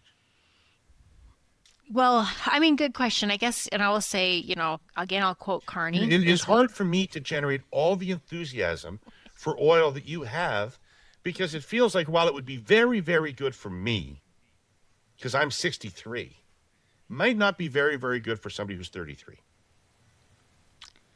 So I actually disagree with that statement. Absolutely, this is hard, and there's trade-offs. And to quote Carney, we need to take the world as it is, not as we wish it would be. And the world as it is depends on oil and gas and fossil fuels. And you've probably heard the statistic that 80% of our primary energy consumption comes from fossil fuels. And I think it's good to, run that down a little bit. I'm a huge proponent of nuclear, being from Saskatchewan. I absolutely love uranium and I absolutely love nuclear. And I like what OPG is doing over in Ontario a lot. But we are seeing it in real time. There's going to be a humanitarian crisis this month, David. There already is in some places. People who cannot afford energy this month. And there is going to be a lot more people who die or starve or are weakened or have their lives negatively impacted by not having affordable energy than by climate change this month, and I would say for a very long time. And so for me, I can't believe that we have overlooked the importance of energy poverty and of development. And I always say, I did my undergrad in the 90s. And if you're, a white, liberal, urban girl like me, you went into international studies. Nowadays, you would go into environmental studies. But in the 90s, that's what you did. And that is still what's in the back of my mind is development, economic development. And there's still billions of people who are not able to afford as much energy as they need to meet what we would consider, just a basic quality of life. And so, again, I think in the future, we'll eventually, people will consume as much energy as they can afford. That is true. That is true across centuries. And is very bad when they can't afford enough energy. And so I think Canada's highest and best purpose is providing affordable, reliable energy into the world. Our best purpose is not reducing those emissions. Our best purpose is putting that supply into the world.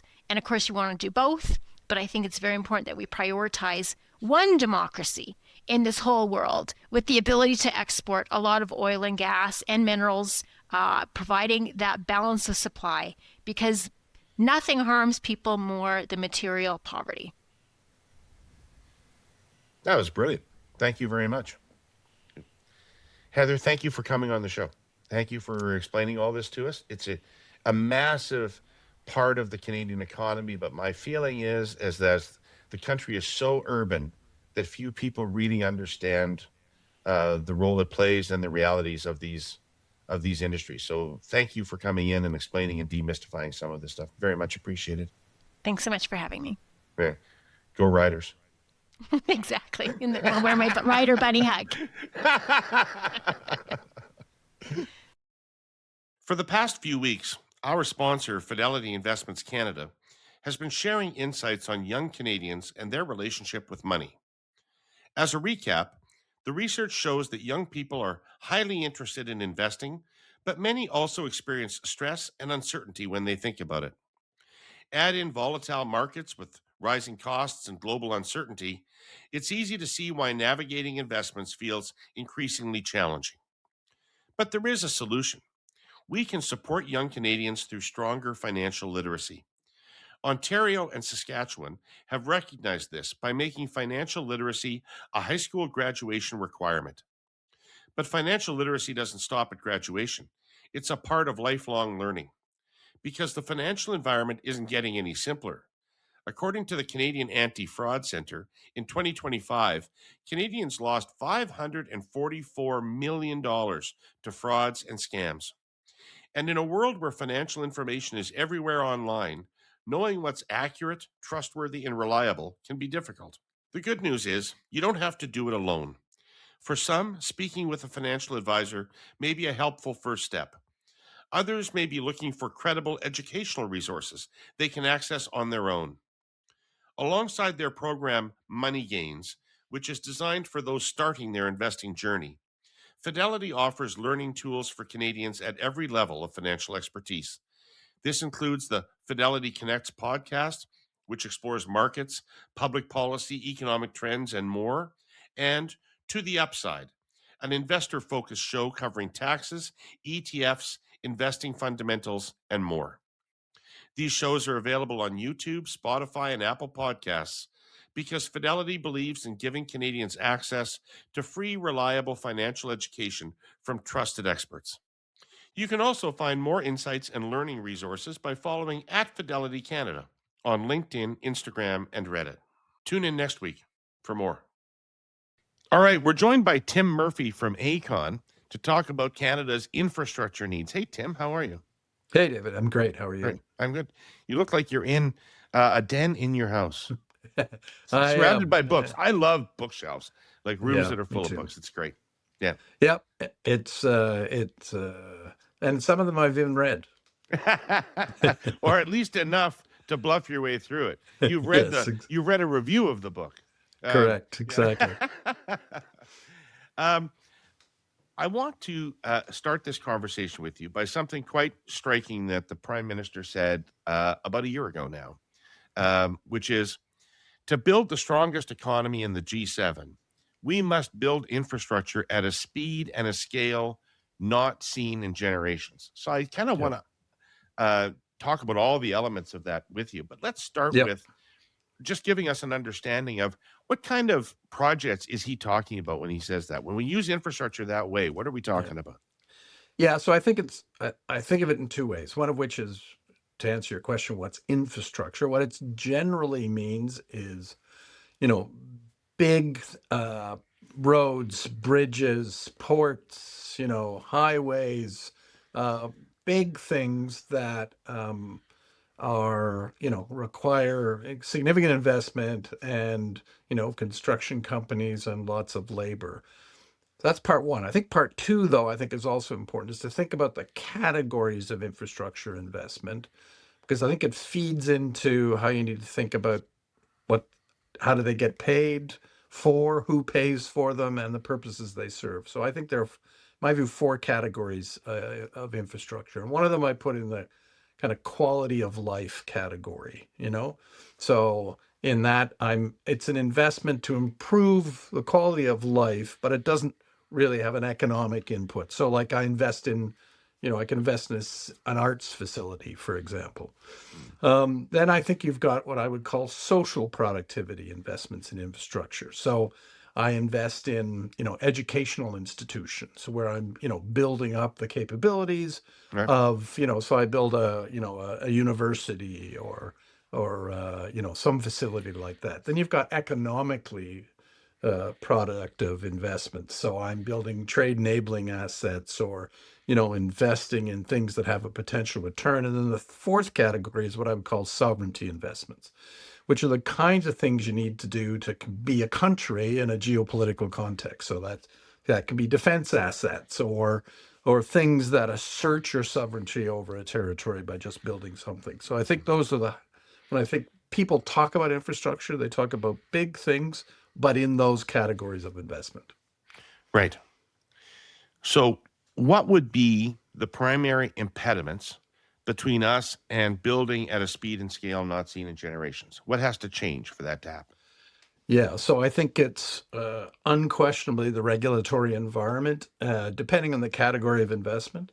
But you see federally, they've made this major project office is meant to create the promise that the time period between your wanting to invest and being able to spend your money on the investment is as short as possible, potentially down to 2 years.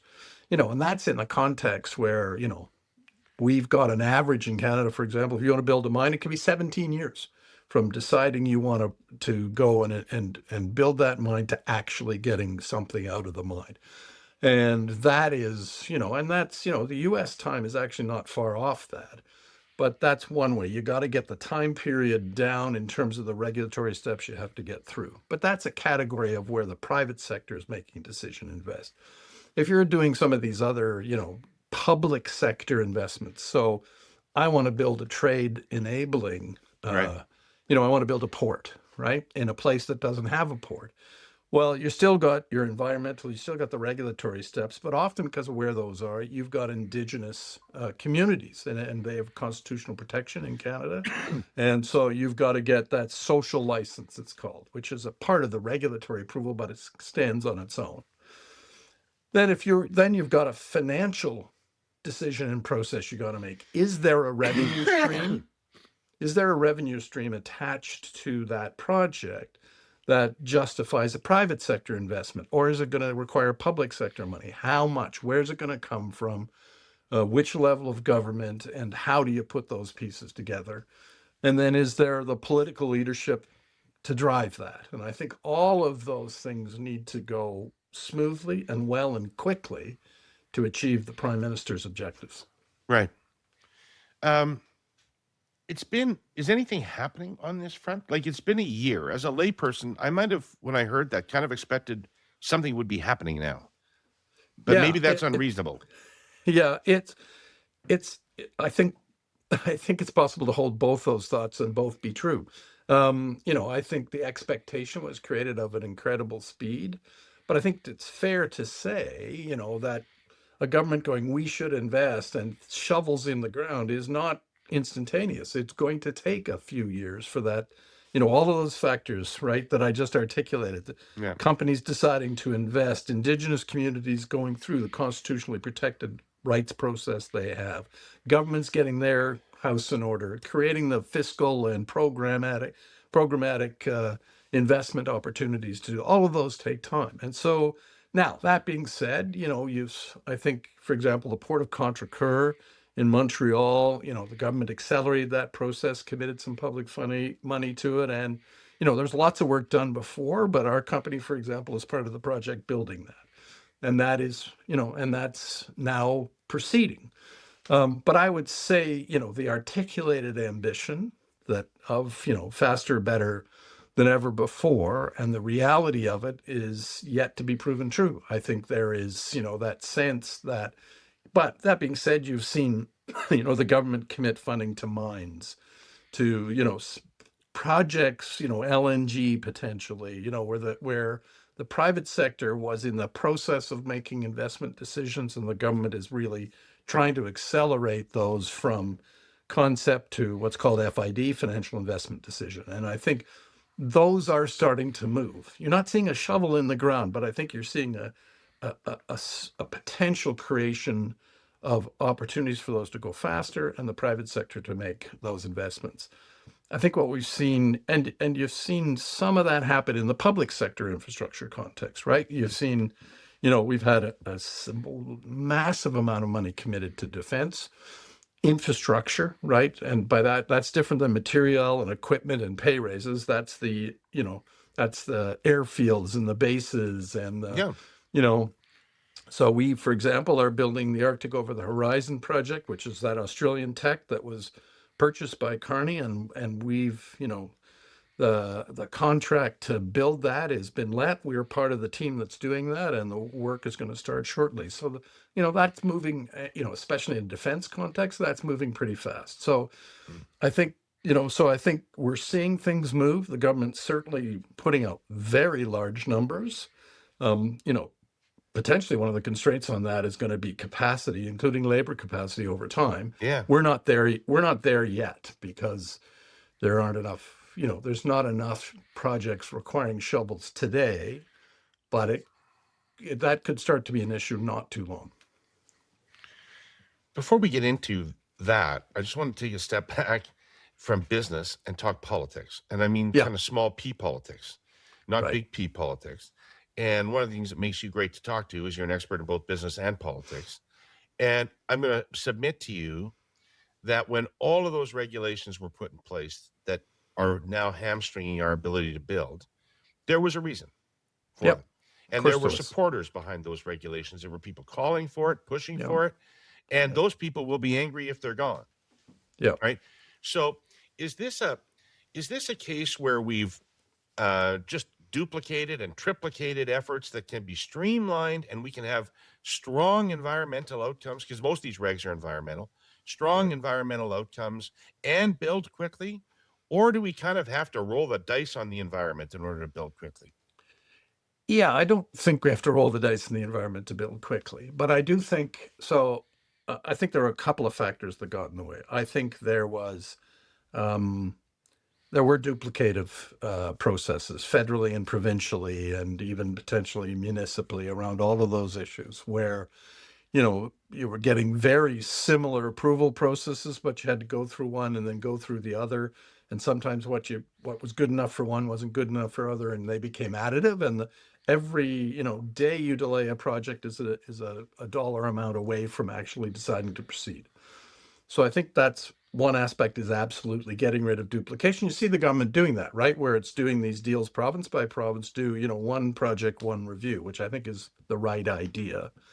So I think you've got that issue. The second thing But they are is, delegating that essentially to the provinces, right? The provinces are not They accepting are. the Fed review. Okay. The Feds are accepting the provincial review, right? So Correct. depending how you feel about your provincial government, you may or may not be excited about that. fair enough. Right. But I think if you're, and you may decide, and they're unquestionably politically, as you know, there's a not uncommon call when people are unhappy with how a province is behaving to say, the federal government ought to get in here and fix this, which is, whether or not the Constitution permits that is a different thing, but the power of the purse is always one of the things the federal government has, right?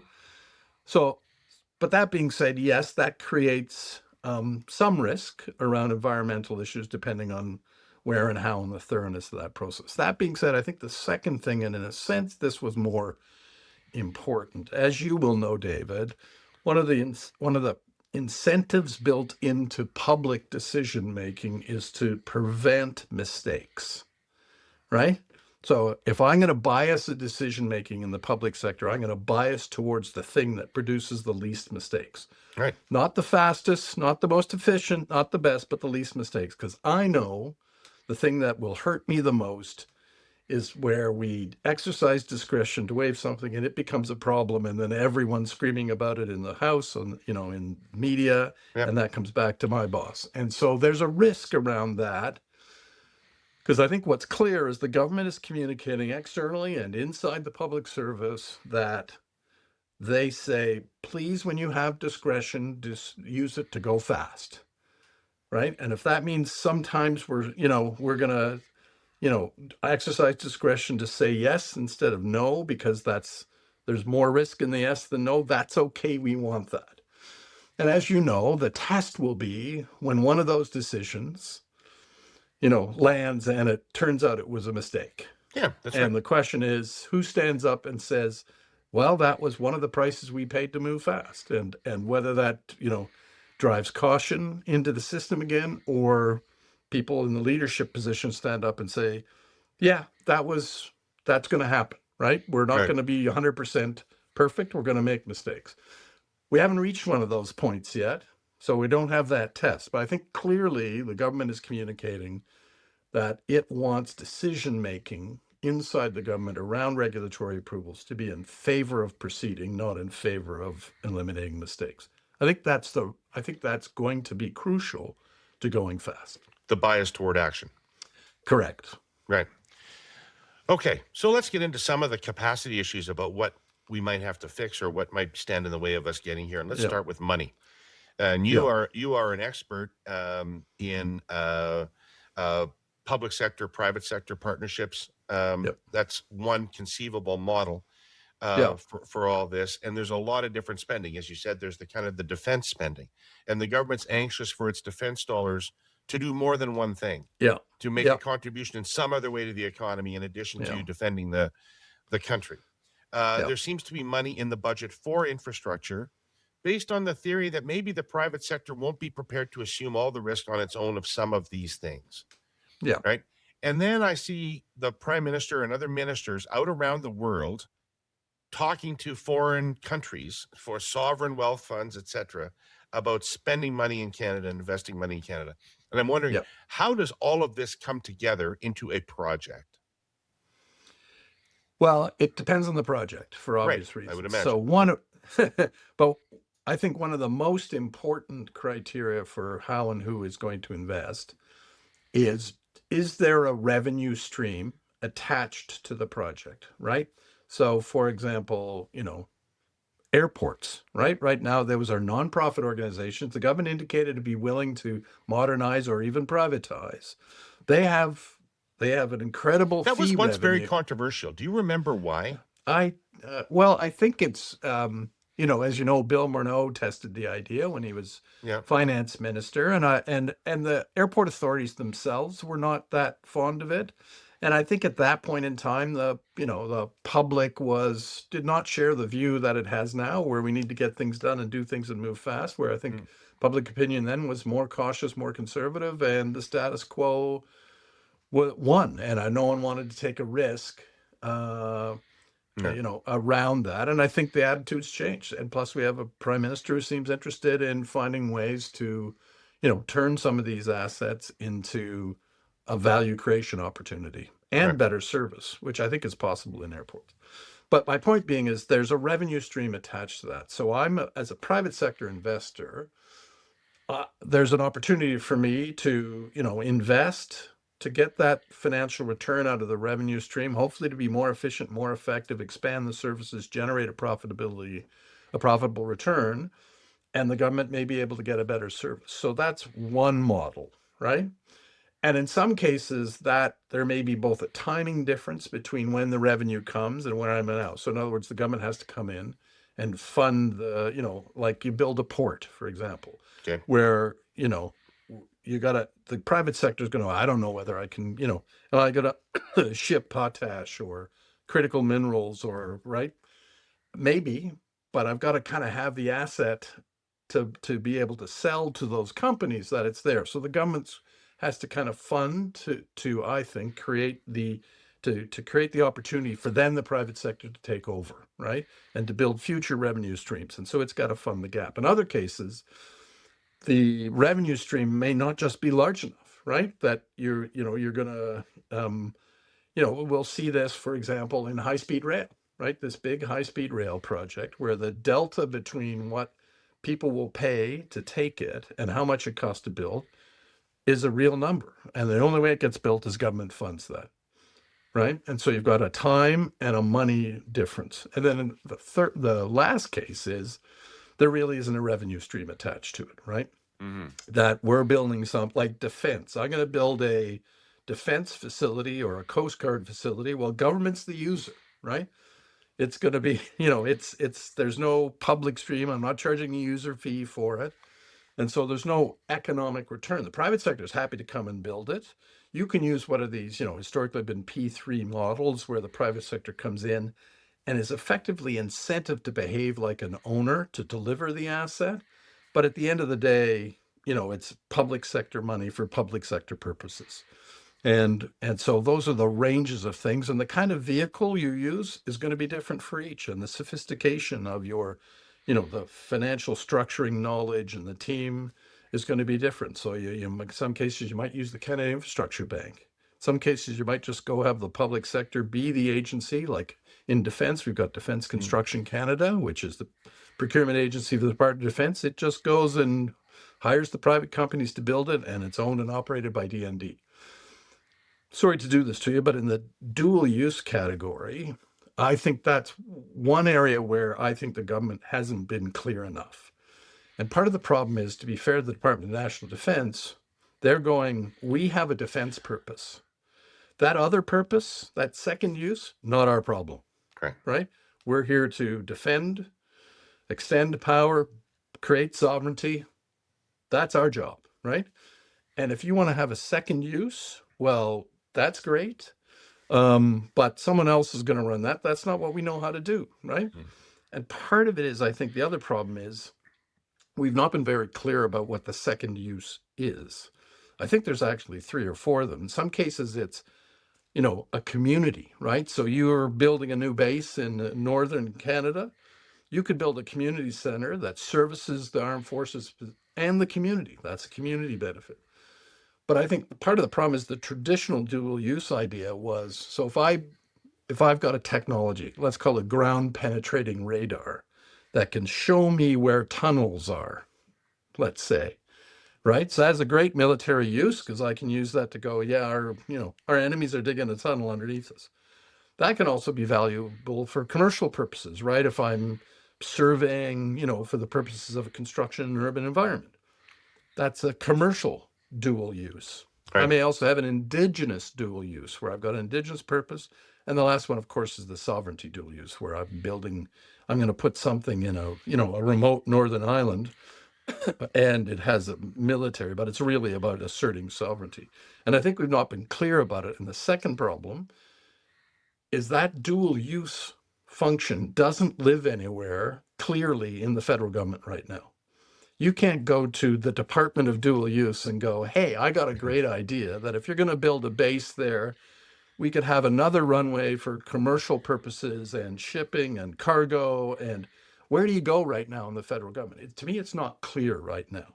Right. There's no, and I think that wouldn't obviously be Industry Canada. They seem to be the yin and the yang to defense. Yeah, but it's not clear. Like I've had conversations with them and a bunch of people in government. I think they all kind of agree it doesn't really clearly live anywhere. Right. And so part of what you're, in the private sector, either you're going to have, either the government decides, hey, we're going to build a port in Churchill, for example, and it's going to be a Coast Guard port, and we're going to be able to land military planes there. I'm making this up. But we could have but we're going to be able to supply the Port of Churchill and related communities out of that port and ship, potash out of there. And so we're going to invest in the railway, the port, the airport, the community for military purposes and community purposes. Okay. Where does that live in the federal government? Don't really have an answer. Like, transport's looking at some of the shipping purposes and others looking, and so I think that's, if you're going to go fast around dual use, the government needs to figure that out, I think. What does the Major Projects Office do if it's not doing that? Yeah, good question. So I think part of the challenge was the Major Project Office, the way it was originally articulated, had a very broad scope.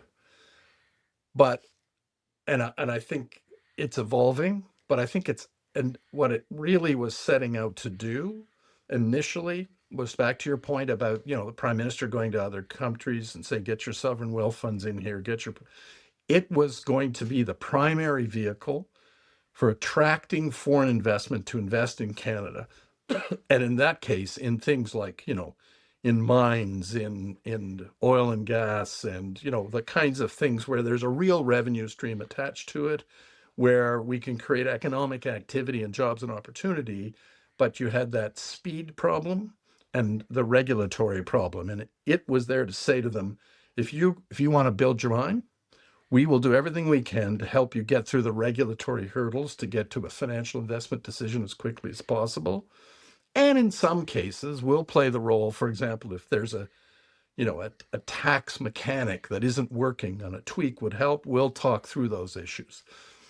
Now, I think there is some ambition for it to play a larger role in putting those pieces together, but it actually has no money, right? It was given $250 million over 5 years, which was largely to staff itself up to do that first job of being able to be a regulatory, wall breaker. That it doesn't have the financial resources to put pieces together for a dual use concept, for example. Not the way I see it now. Maybe that's buried inside the government, but it's not clear to, I think, people outside right now. Right. Okay. You mentioned earlier the workforce and labor. Yeah. And so a number of years ago, when the housing thing was first really hot, and I was talking to experts about that, they would say, if we cleared out all the impediments to build the houses we need, we don't have the people to build them. Right. And that was at a time when the population of Canada was growing faster than it's grown in a very long time. Yeah. And we have since subsequently effectively shut down the temporary foreign workers program. So how do we figure that Rubik's Cube out? Yeah. So I think to be honest with you, it's a bit sectorally dependent. For example, like, as you well know, the residential construction sector has slowed down considerably, lost some employment there. So some of that is available for other kinds of construction work. There's some very specialty areas, like we do a ton of nuclear work where there's a high degree of skilled trades involved. And right now we're okay. But if you do, like we're doing the SMR, small modular reactor project, if you add a new big build to that, you could start having labor pressures. So I think there is it's not an easy answer. And there's going to be 3 or 4 things you got to do and got to do right. I think you're going to have to fix our immigration system to be able to gear it towards the opportunities going to be available and look to skilled trades as a thing you need to find immigration people for. Secondly, I think you'll see that, and the unions need to be partners in this, and I think are willing to be partners in it. I think you're going to need to actually do some culture change in our broader, workforce and school to say skilled trades are a good place to go, right? I mean, we're one of the most highly educated countries in the world, and there's a bit of devaluing, in my view, of skilled trades, and I think we've got to change that attitude. Third, I think, you look at the gender balance of the workforce in construction, it's very predominantly male. Mm-hmm. And I think attracting women into that workforce and creating more opportunities, it's coming slowly, but that's an opportunity to expand the available workforce. And I think all of those together are going to have to be done all at the same time. And it needs to work. It's business, labor, and government is going to need to work together to fix it. In my view, the temporary foreign worker program is not a permanent fix to this problem. I mean, yes, it may help you in overload situations, but I don't think that's the way you fix. I should say, and the last one, I'm sorry to be technical about this, but governments are horrible at planning, building infrastructure, with rare exceptions. And I'll give you an example. So we did the refurbishments of the Bruce and Darlington nuclear plants, right? And it was 10 years of work, but across 4 units. And we did all 4 of them. So what did that allow us to do? That allowed us to go to a worker at the beginning of that process and say, we got 10 years of work for you. We can train you up front and know you're going to be able to do that job. Governments almost uniformly treat each infrastructure project they do as the first of its kind. This is a standalone project. This is a standalone project. This is a standalone project. We'll see if they do that, for example, in these northern operational support hubs in the north, right, where they're building 3 or 4 of them. And is each one going to be done separately? And so the workforce in one place doesn't get to apply. And so I think you need to think about how you're going to do this infrastructure work a little more systematically to say, hey, there's a 20-year opportunity for you if we do this right through stable employment with stable Canadian contractors. And we have a very strong, viable Canadian construction market with good players that can make this happen. Is there chance for labor substitution? Like if you were laid Yeah. off from a auto parts plant because of the tariffs, Yeah. can you work on a nuclear plant? Can you work on building a nuclear plant? Yeah. Well, so there is some opportunity for labor substitution. I think, although, like, frankly, there's some highly specialized skill sets in building these nuclear facilities, especially we got specialty welding in the modular context. So there is a serious training exercise for some aspects of it, for others not so much, right? So yes, there is some labor substitution possibility. You may have to invest in training. I would say the other thing is, and this is, you see the government speak about this in the buildings context.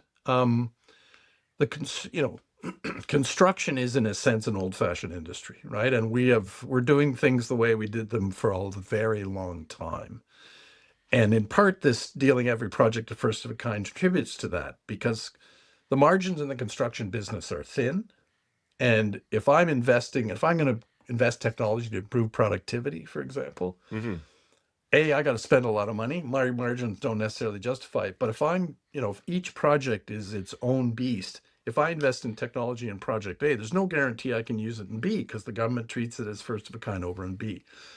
So, for example, I look at this Alto project, right, which is 60, 80, $100 billion of investment by the government in building it. They could actually change the face of the construction industry in two ways in Canada if they were prepared to think smartly about that investment. And one of them is treat it as a systemic whole where it helps the construction industry invest in technology by supporting those investments, and then apply that productivity enhancement across that 100 billion they're spending. They could actually help the industry invest in technology to improve its effectiveness. And the second thing it could do actually is it could actually make the construction industry more environmentally efficient and effective. Green concrete, green steel, right? Those are more expensive now. Lots of experiment. We're investing in some experiments. But if you had $100 billion project where you said, we're going to drive the innovation here with that kind of spending, they could make a difference, right? So government has a chance to shape productivity in this industry if it thinks about it a little more systematically. Right. I guess that is a good lead into my last question, which is about Buy Canada, Buy Canadian. Yeah. Yeah. And, on the surface, it sounds unassailably smart thing to do, especially in our current circumstance.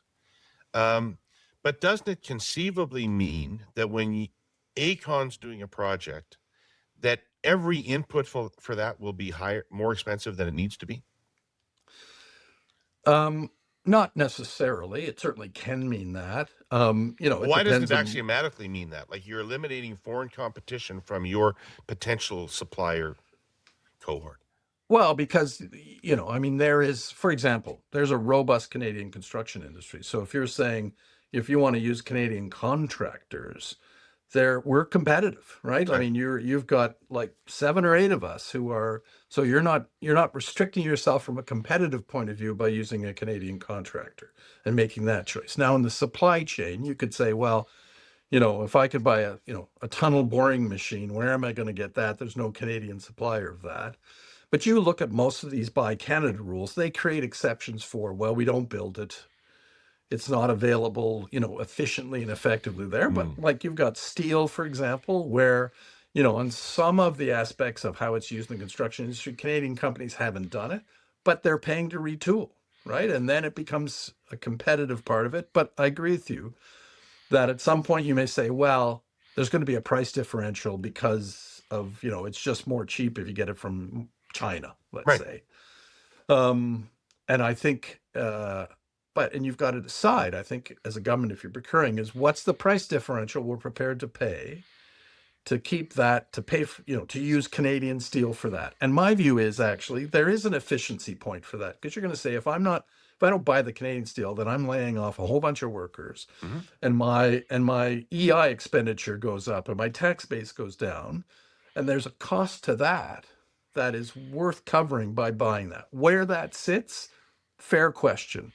My view is actually, if you're, that you got to have rules that are sensitive to, and the other challenge is, of course, Canadian supply chains could take longer, which is a different kind of cost because then it slows your construction, all of which Right. costs money. But I think if you, in my view, if you pick a Canadian contractor at the top of that chain and have them work with the public authority to say, okay, you can go, you need to go buy Canadian up to this price differential, up to this time differential, then I think you can make it work, and you're paying a bit more. But I think from a public expenditure point of view, that can be justifiable. Right. So let's wrap it up, Tim. What's your general Okay. feeling about this at the moment? Like, if we are talking 10 years from now, do you think there's going to be a bunch of stuff that didn't currently exist? Is there going to be ports, bigger ports or new ports and pipelines and all kinds of infrastructure that doesn't exist right now? Are we on a way to doing this? Do you believe we can do this? The answer is yes. I actually think I think that, you look at public opinion, which you know better than I, but the public opinion is surprisingly supportive of doing this. The government has clearly decided. Overlook things they were not previously willing to overlook, right? Correct. Yes, exactly right. The government's putting huge amounts of money into these infrastructure projects, is clearly trying to, carve away some of the underbrush that got in the way. I think still some things to fix, but you look at defense, for example, where they're promising to spend 80 billion, and there's going to be stuff in the north. And I can tell you the Defense Department is excited as ever been to spend that money, and it's like a kid in a candy store. It can't spend it fast enough because it's worried that someone will come tomorrow and take it all away, which has been the historic experience. So I think we will. But it's not like rocket launchers, right? Like, they're building communities up there. They're going to be building communities. Absolutely. Right. And that's a good thing. You look, like, frankly, the basic infrastructure we take for granted here, everything from, heat, power, water, etc. Even like community centers, the condition of our homes are not as good in the north. And this kind of investment going to help those communities too. And that's a good thing. So in my view, I think we're going to see things done that we would not have seen done 2 years ago. There's going to be real investments. I think the question is how fast. Right. My last question is, because people who watch this show listen to follow politics. Yeah. And there are sort of two competing theories out there at the moment about how to go about this. So we've been talking about one, which is sort of an industrial policy focused, government driven, governments put money in and help all this. And then there's another point of view, which is, if the government just fucked off and stopped getting in the way, that people would want to do this and we wouldn't have to subsidize it, that the private sector would do it on its own. And there's no reason for tax money to be going into these things. Do you have a point of view about that? Well, I think, I think Canada has a market size problem, a population divided by geography problem, a global geopolitical problem, that a bunch of things that actually require a degree of industrial policy. B, I think, government is kind of getting out of the way in some significant respects. Like the regulatory reform / one project, one review is getting out of the way. Right. Right. And there are just circumstances because of those geography, size, etc. problems where the money government can bring to the table is needed to bridge the gap between an economic answer, a fully private answer, and a public answer. And so I think, industrial policy may have been a bad word for a long time, but I think Canada is one place where, yes, you don't want to pick in winners and losers, but, it needs to help to create the conditions of success. And getting out of the way and going, we'll cut your taxes, I don't think will work. Great. Tim, thank you so much for this. This was really illuminating. Yeah, no, thank you. I appreciate it. Okay. See you again on the Chiefs, if not sooner. Looking forward to it. Okay, take care. Heather Schofield, thank you for joining us today. How are you? Where do we find you? I'm in Ottawa working out of my home. I've started up and I'm leading a new think tank here. And so working out of a very, very small office. But lots of activity. It's a hub of activity right from my tiny second bedroom in my house. Awesome. It's your think tank's called the Canadian Tax Observatory, which makes me think you've got a large telescope and you're staring at tax policy off into the skies. What is the Canadian Tax Observatory? It is it's the right concept to go with there. Actually, I am looking very closely at tax policy, not up in the sky, but in Mm. in charts and graphs and budgets and in real life too. It's a research-based think tank, research and public engagement, and it's new. We just started up in September, and very focused on looking at tax policy in terms of making sure it's pro growth, pro equality, and pro simplicity all at the same time. And those three things frequently work against each other in policy. It's hard. It's hard. That's Yep. why we are research based, and it's definitely an intellectual challenge as well as a real life challenge that I think people see in their daily lives. I think it's reputed that a senior member of the Department of Finance once said that there were only a handful of people in Canada that understood the tax code and that none of them worked for the Department of Finance. Yeah. I won't pretend to understand the entire tax code. It's massive. Good. But I intend to do whatever I can to figure out at least what the implications of that tax code are in very fine detail. Good. Okay, Heather, you really caught my attention with an op-ed you wrote in the Toronto Star about the K-shaped economy. It's an idea actually that I first heard mentioned to me from Francis Donald on this podcast, the economist at Manulife. But you wrote an article about it that really was quite interesting. Can you tell my listeners what it is? Yeah, so the K refers to two bars, two lines on a graph, starting from a point of time, and the upper part of the K is talking about very wealthy people who are getting wealthier and wealthier as time goes on, and the bottom leg of the K. I think I'm mixing up arms and legs here on the K, but anyway, the bottom line is referring to the rest of us, the rest of society that seems to be faring more and more poorly over time. And I looked at a whole bunch of indicators to figure out what was going on in our economy, because it started from the spot of post pandemic, we've seen a lot of changes. We see a lot of people on the streets. We also see a lot of people out there having a really good time, benefiting from the rock and roll that we see in financial markets. So what's going on here, and is what we see actually showing up at a macro level? And I think yes, indeed, it is. So I started looking at the building up of wealth. Who's got it, who doesn't have it, and that kind of dynamic. And indeed, the disparity between the rich and the poor is increasing. So yeah, I mean, just to deal with this right off the top, K sort of implies that both the arm and the leg are the same size, but they're not, are they? They're certainly not. Right. So Absolutely. what percentage of the population is winning and what percentage of the population is losing? So, if we look at the top 1% obviously is winning. The top 10%, even the top 20%, they are soaring. They've seen their wealth over the last. I mean, this predates the pandemic. StatsCan started looking at it, breaking out wealth in deciles in 1999. So I'm I sorry, looked at it. because I'm slow. Can I ask you, what would constitute being in the top 10% of Canada? So the top wealthiest, I mean, they are extremely wealthy. They are the richest of the rich. They are CEOs, rich families that are passing down money from generation to generation. They are occasionally very famous people, and yeah, they are the people that have fancy cars, and they have beautiful houses, and that probably are not actually in your midst in your everyday lives. They are living a No. very rarefied life. Okay. All Um, right.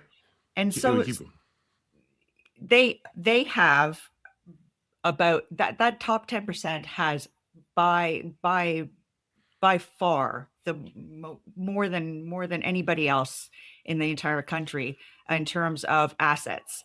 And a lot of times it's real estate, but mostly where the concentration really is in financial assets. It's beyond real estate. It's the stocks and bonds and private equity that they have. Like, about, I would think it's about 70%. The top 10% own about 70% of what's out there, and then the rest of us split up everything else. So that's Right. it's slim pickings when you get to the bottom. And what about the middle class, which sort of people thought. I mean, years ago, everybody in Canada used to define themselves as middle class. It's kind of thought of as the bedrock of the society. There's always been poor people, there's always been rich people, but the middle class is kind of an interesting construct.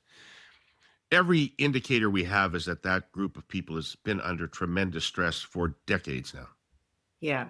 Yeah. And especially, I would say, since the pandemic, because of wages, wages are actually keeping up with inflation. If you blur your eyes and look at the big picture, but the wages are not actually keeping up with the prices of essentials. I mean, we had, as we all know, we had a lot of inflation during the pandemic, and the prices of essentials are permanently higher now, and Yeah. the wages have not, they barely kept up with the price of gas and fuel, food, shelter.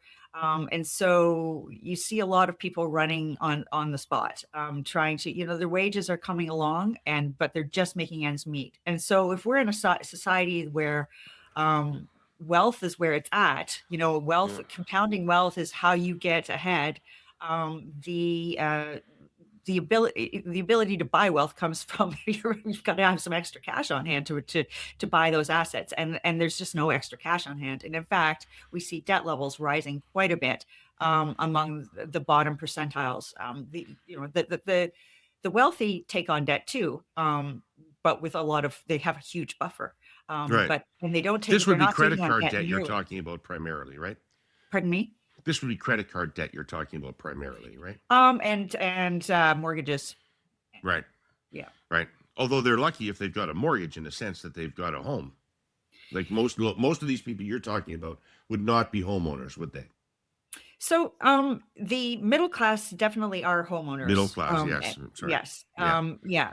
The bottom percentiles, if they're going to have an asset, it's going to be a home, but mostly they don't have assets. So, Right. yes, you're absolutely right.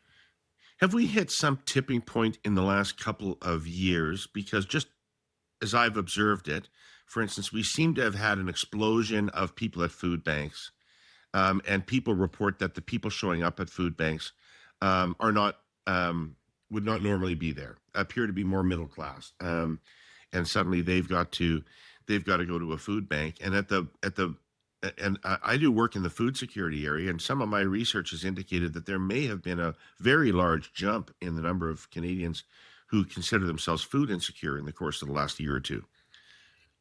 Yeah, I mean, that's heartbreaking when you hear that. And I think that does come back to this ability to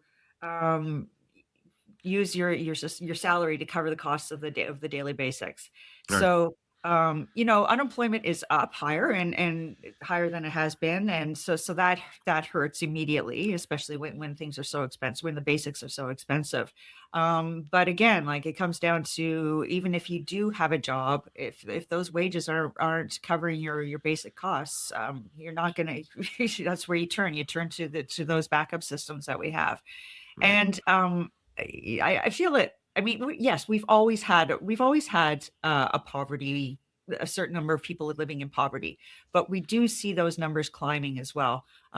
They're inching up slowly. It's not skyrocketing, but it is climbing. It's certainly going in the wrong direction. And this is despite so many, we just spent the last decade or so talking about building the middle class. Well, not so much. Right. This K-shaped idea, is it a new phenomenon? Like, why are we talking about it like it's a new phenomenon? I think one of the first things I remember my mother telling me, so it must be like 55 years ago, was the rich get richer and the poor get poorer. Yeah, it's not a new phenomenon, but I mean, the problem with the K is that you're heading in there. If the rich keep getting richer and the poor keep getting poorer, that is not a sustainable situation. And so you don't want those two legs or arms, whatever, those two lines to keep going, indefinitely. But I think also the conversation is driven, as always, by what's happening south of the border. In the United States, all of a sudden, we've seen a lot of conversation about the K-shaped economy there, the K-shaped recovery after the pandemic. I looked at that and wondered if we were having the same kind of issue here.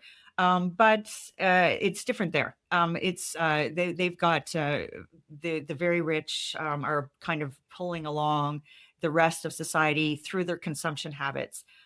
We have some of those same patterns here, but I ended up looking at this mainly through the eyes of accumulating assets and wealth, because that's more pertinent to what's happening here as opposed to just looking at it through consumption. Right. Okay. So what are the drivers? What in your studies of this? What have you found to be the drivers of the K? So, I mean, it really does boil down to the ability to build assets. I mean, so just comparing Canada to the United States for a minute here. So we've in Canada built this reputation for being kinder and gentler. And if we look at our income system, we have we've got a more progressive income tax system, in that we were able to make sure that there's a redistribution of income, and that there's a certain amount of policy there, like social policy and a social safety net that takes the harsh edges off income disparity. But we're not looking closely at wealth. That's the new way, or the key way of getting richer and richer and richer. Wealth has obviously always been there, but it's become more and more and more so. If you look at what's happened in the financial markets since the pandemic, they're on fire, and a lot of people ended up with some extra cash during the pandemic. They put it into the markets, and off it went. And I do think that what happened in the pandemic with the distribution of wealth and cash was a big driver of what we see happening now. And can you explain that a little more? What was happening in the pandemic with wealth? Well, there was a lot of cash going on around, a lot of cash sloshing around through various programs, and then asset prices started going up and up and up. We saw housing climb, but we've seen the financial market Because of the loose money policy of the Bank of Canada.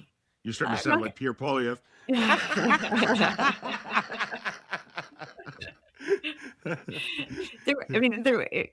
It was certainly, it was a disruption, right? Like, I don't know, we saw it around the world, and I think the K-shape, as we just discussed, it's not just here; it's in a lot of places. So, but I do think that people started using their money differently during the pandemic, investing differently as well. And we talk constantly about investment and how it's going to make us get us through, and it's what's going to save the country, for example, from dealing with the United States. I was talking to for the piece that I wrote for the Star. I was talking to a young woman who I ran into at a mall, Marianne, and she was 20 years old, and she wanted to move away from her mother's house and set up her independent life and just try to kind of live on her own. So she didn't quite know how to do that, and she decided to join the military because that's how she saw a constant, steady income, some training involved. They would give her a place to live for a while, and she would be able to. This was her goal: build up a nest egg, build up enough of a savings account so that she would be able to go and first get an apartment and then get a house. And that was her aim. And you know what? The military they have financial advisors there through the local bank that they help the people. They're helping them do that. They kind of know intuitively that if they are going to be able to build up and even stand a chance of having a buffer for all the economic forces coming at them, they've got to do it through owning assets. And when we talk about assets and wealth, we could be talking about the Thompson family, but we're not necessarily talking about the Thompson family, right? Like in this world, even just owning a home is going to differentiate people from each other, right? Yeah, indeed. Yeah. And, there are well, a lot of us do own homes, but and I would say that the key it is a differentiator for sure. And people who own homes, their children are more likely to own homes, and so again, wealth begets wealth, right? Right. It goes through the generations. But the really rich are going to own an awful lot more than their home, and they're going to have a diversified portfolio, and the returns on assets beyond homes is actually way off the charts compared to what's happened in the real estate market, especially lately. Right.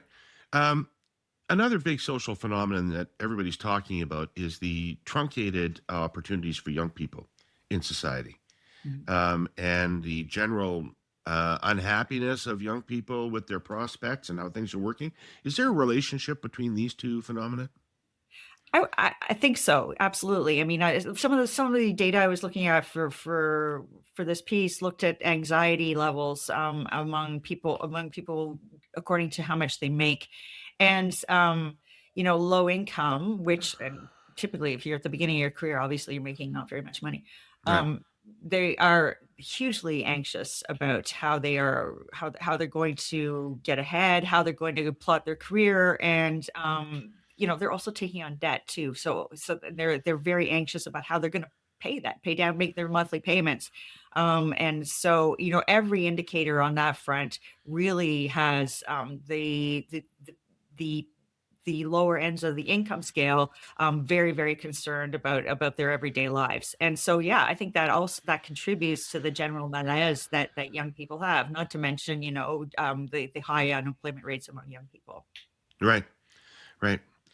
Okay. So what do we do?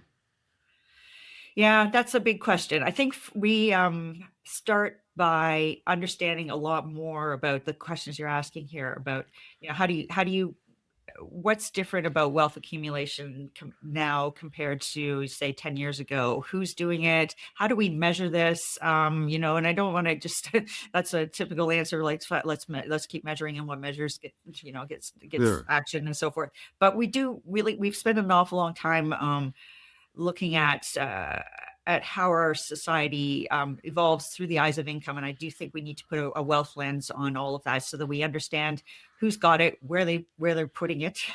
That's pretty important given the levels of investment in Canada, and how it's treated in the tax system, and how it's distributed, and then we also need to really think about how it is that those without wealth and those without assets can build it. What's standing in the way of that? For the very, very poor, for example, there are a lot of our social safety nets preclude them having any assets at all. Everything's clawed back. Right. For some people that's not an issue because there's no hope of actually buying an asset anyway. But does that make any sense when wealth is where it's at? And then what stands in the way of regular people actually building up a nest egg, building up a bunch of assets, and being able to make them multiply compared to those upper classes. Right. Are there any policy ideas kicking around that you find interesting? Yeah, I mean, I think there is a look, I think, these days at what happens to the ability to own assets at that just for those very poor people if they are getting. I think that has long been a policy question about whether people collecting social assistance or disability supports. There's long been a question about whether or not they should be able to own assets, and I think maybe that question should be should be answered. Let's move it out of the question zone and into the actual policy zone. So for Right. sure on that end of things, and I do think there is actually some thought given our concern at the macro level about the lack of business investment in Canada. There are some ideas bouncing around about how it is we bring business investment into how do we favor business investment in Canada in a way that's very productive. Like I'm not just talking about okay, let's encourage mergers and acquisitions or something like that, but how do we actually build and build small businesses here and startups and make them grow and enable people who have a good idea and a lot of gumption. How do we enable them to actually start building and getting ahead? And yeah, there are a lot of ideas and a lot of conversation about that. What do you think is, I mean, you've looked at Canadian policy and politics from a number of different angles. What do you think is possible? Like, I would like my clients and potential clients to close their ears right now. But the Trudeau government introduced this capital gains change measure, which was designed, at least ostensibly, to address exactly this, right? To take some money from the wealthiest Canadians and transfer it to people who needed help, right? And it met with such resistance that ultimately the Carney government killed it, and nobody seemed to be sad that had happened. And it fell into a discussion about, well, Jesus, we need to have a competitive economy. We need to incent people to be growing wealth. We don't want to be creating incentives against wealth. So that's the argument that you face. And it seemed to win that case pretty decisively. Yes. And I would say that, discussion around that change in capital gains inclusion, no matter what side of the debate you're on, there's a frustration now, and pretty much an agreement across the political spectrum that whole discussion was very shallow and very politicized and poorly informed on many fronts. And so, and unfortunately, it's kind of poisoned the well, I think, in terms of having a good, solid discussion about capital gains, how we treat them, and how maybe we should tweak here and there or change some of the rates so that we encourage the kind of activity and wealth accumulation that the country needs right now. So that's unfortunate. But I do think that there were parts of that policy that are certainly worth discussing and bringing back to the table again, in a calm and well-informed way. Can we use the capital gains system to encourage certain types of investment? We talk all the time about productivity, but where do we want productivity and what kind of productivity? Is that just, to just jump from there to say, okay, we want to boost productivity in Canada, so let's slash the corporate income tax rate. Like, that does not add up to me. We've had that discussion for like 20 years and it hasn't materialized into massive productivity gains. In fact, if you want to try to draw a relationship between the two, it's completely failed. So maybe we should look at what we do within the capital gains system to encourage a certain type of investment and to encourage a certain type of growth, and use the rest of that, the rest of that system to make sure people are taxed fairly. I think we have to be a little bit more profound about this than just saying, okay, slash taxes up, taxes down. We have to think very clearly about what we want as a country, what we want to build and who we want to build it.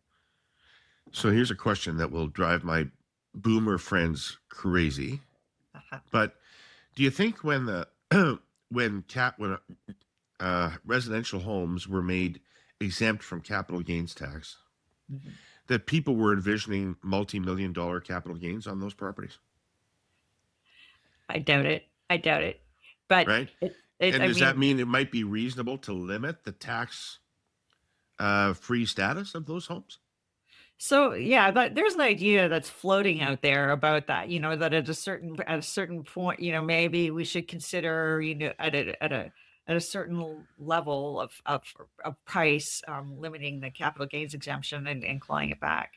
Part of the problem, that's not going to be an easy thing for any politician to argue for, because that system is so deeply entrenched in what we own and how the middle class lives and how, but maybe at a certain point, we've got to think about, okay, there's some people out there that have made millions of dollars on their real estate and it's all tax free, and really, is that fair? And what do you think? I think we're not ready. I get the sense you don't really like it. I find that, I was just looking through the tax expenditures report from the Department of Finance for 2026. Yeah. And as one does, And and it's like $13 billion a year in foregone tax revenue that we do through that. So if we're in a zone of like trying to figure out where we get where does revenue come from? And I don't sense there's any urgency in the current government to actually do that at this point. But No. if we're looking for missing revenue, there's a list right there, and right at the top of the list is the capital gains exemption for primary residences.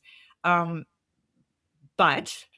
I do completely understand that it's very, very entrenched in the way that our entire real estate market is set up and personal finances, across the spectrum.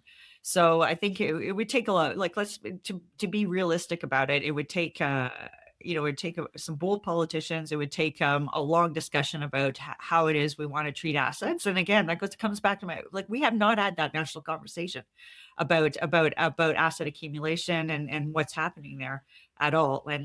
But for sure, I mean, our houses are certainly part of that talk. They're right in the middle of it. Right. But you are generally skeptical of the notion that we need to have this level of wealth inequality in order to have a competitive economy, that we could have a competitive economy with less polarization. Absolutely. I mean, and I actually think it would help us enormously if we could figure that out. Canada's competitive advantage has always been that we're stable, that we're nice, that we treat each other well, that we have a well-educated workforce that contributes productively to whatever we put our minds to. And extreme inequality would certainly undermine all that. And, I think we see some of that south of the border already. So I think we need to figure that out. And if we also focus quite a bit on how regular people can build wealth, that also adds to the economy. It doesn't have to take away from the people at the upper end of that spectrum. It just adds to the country's wealth. It doesn't take away from what the others are already doing. So I think it can only make us stronger. Right. And I guess my last question might be, Heather, we could be headed into, we are currently in a bad economic environment for Canada, and we could be in a number of years of a tough economic environment for Canada, depending on how things go with the U.S. and what happens in the world economy generally. But, it looks to me like even the governments are battening down the hatches for a stretch of retooling, if nothing else. So during this period of stress on the Canadian economy, do you expect this K problem to be accentuated? Yeah, like where are we heading on this? I don't think I do expect it will continue to be there's a separation there that I don't see closing anytime quickly. But you make a good point about us being in a moment of fluctuation. Everything is at least open for change. We see the Carney government pushing really hard on diversification and building infrastructure. I worry that all of that is being done without a thought about how regular people play into that whole shift in the economy. And there's an opportunity here. If we're going to change everything and change the way policy weighs in and intersects with the private sector, let's also think very hard about how it intersects with regular people and their jobs and their training and their ability to save and their own ability to invest in the economy that they see around them. Let's not forget that the economy is not just bricks and mortar. It's not just bridges and pipelines. It's mostly people. And let's figure out how policy can actually bring the people along as well as the infrastructure. Great. Heather, thank you so much for this conversation. Really My appreciate pleasure. it. Learned a lot from you. Thank you. Okay, take care. Right. So thank you very much, Herle Burly-ites. I hope that satisfied some of your curiosity about Canada's economy. I'd like to thank our 5 special guests for having provided so much insight to us, and to the sponsors who make this show possible. And thank you for listening or watching, whatever you do. And we'll see you next week with more of the Herle Burly. In the meantime, take care of yourselves.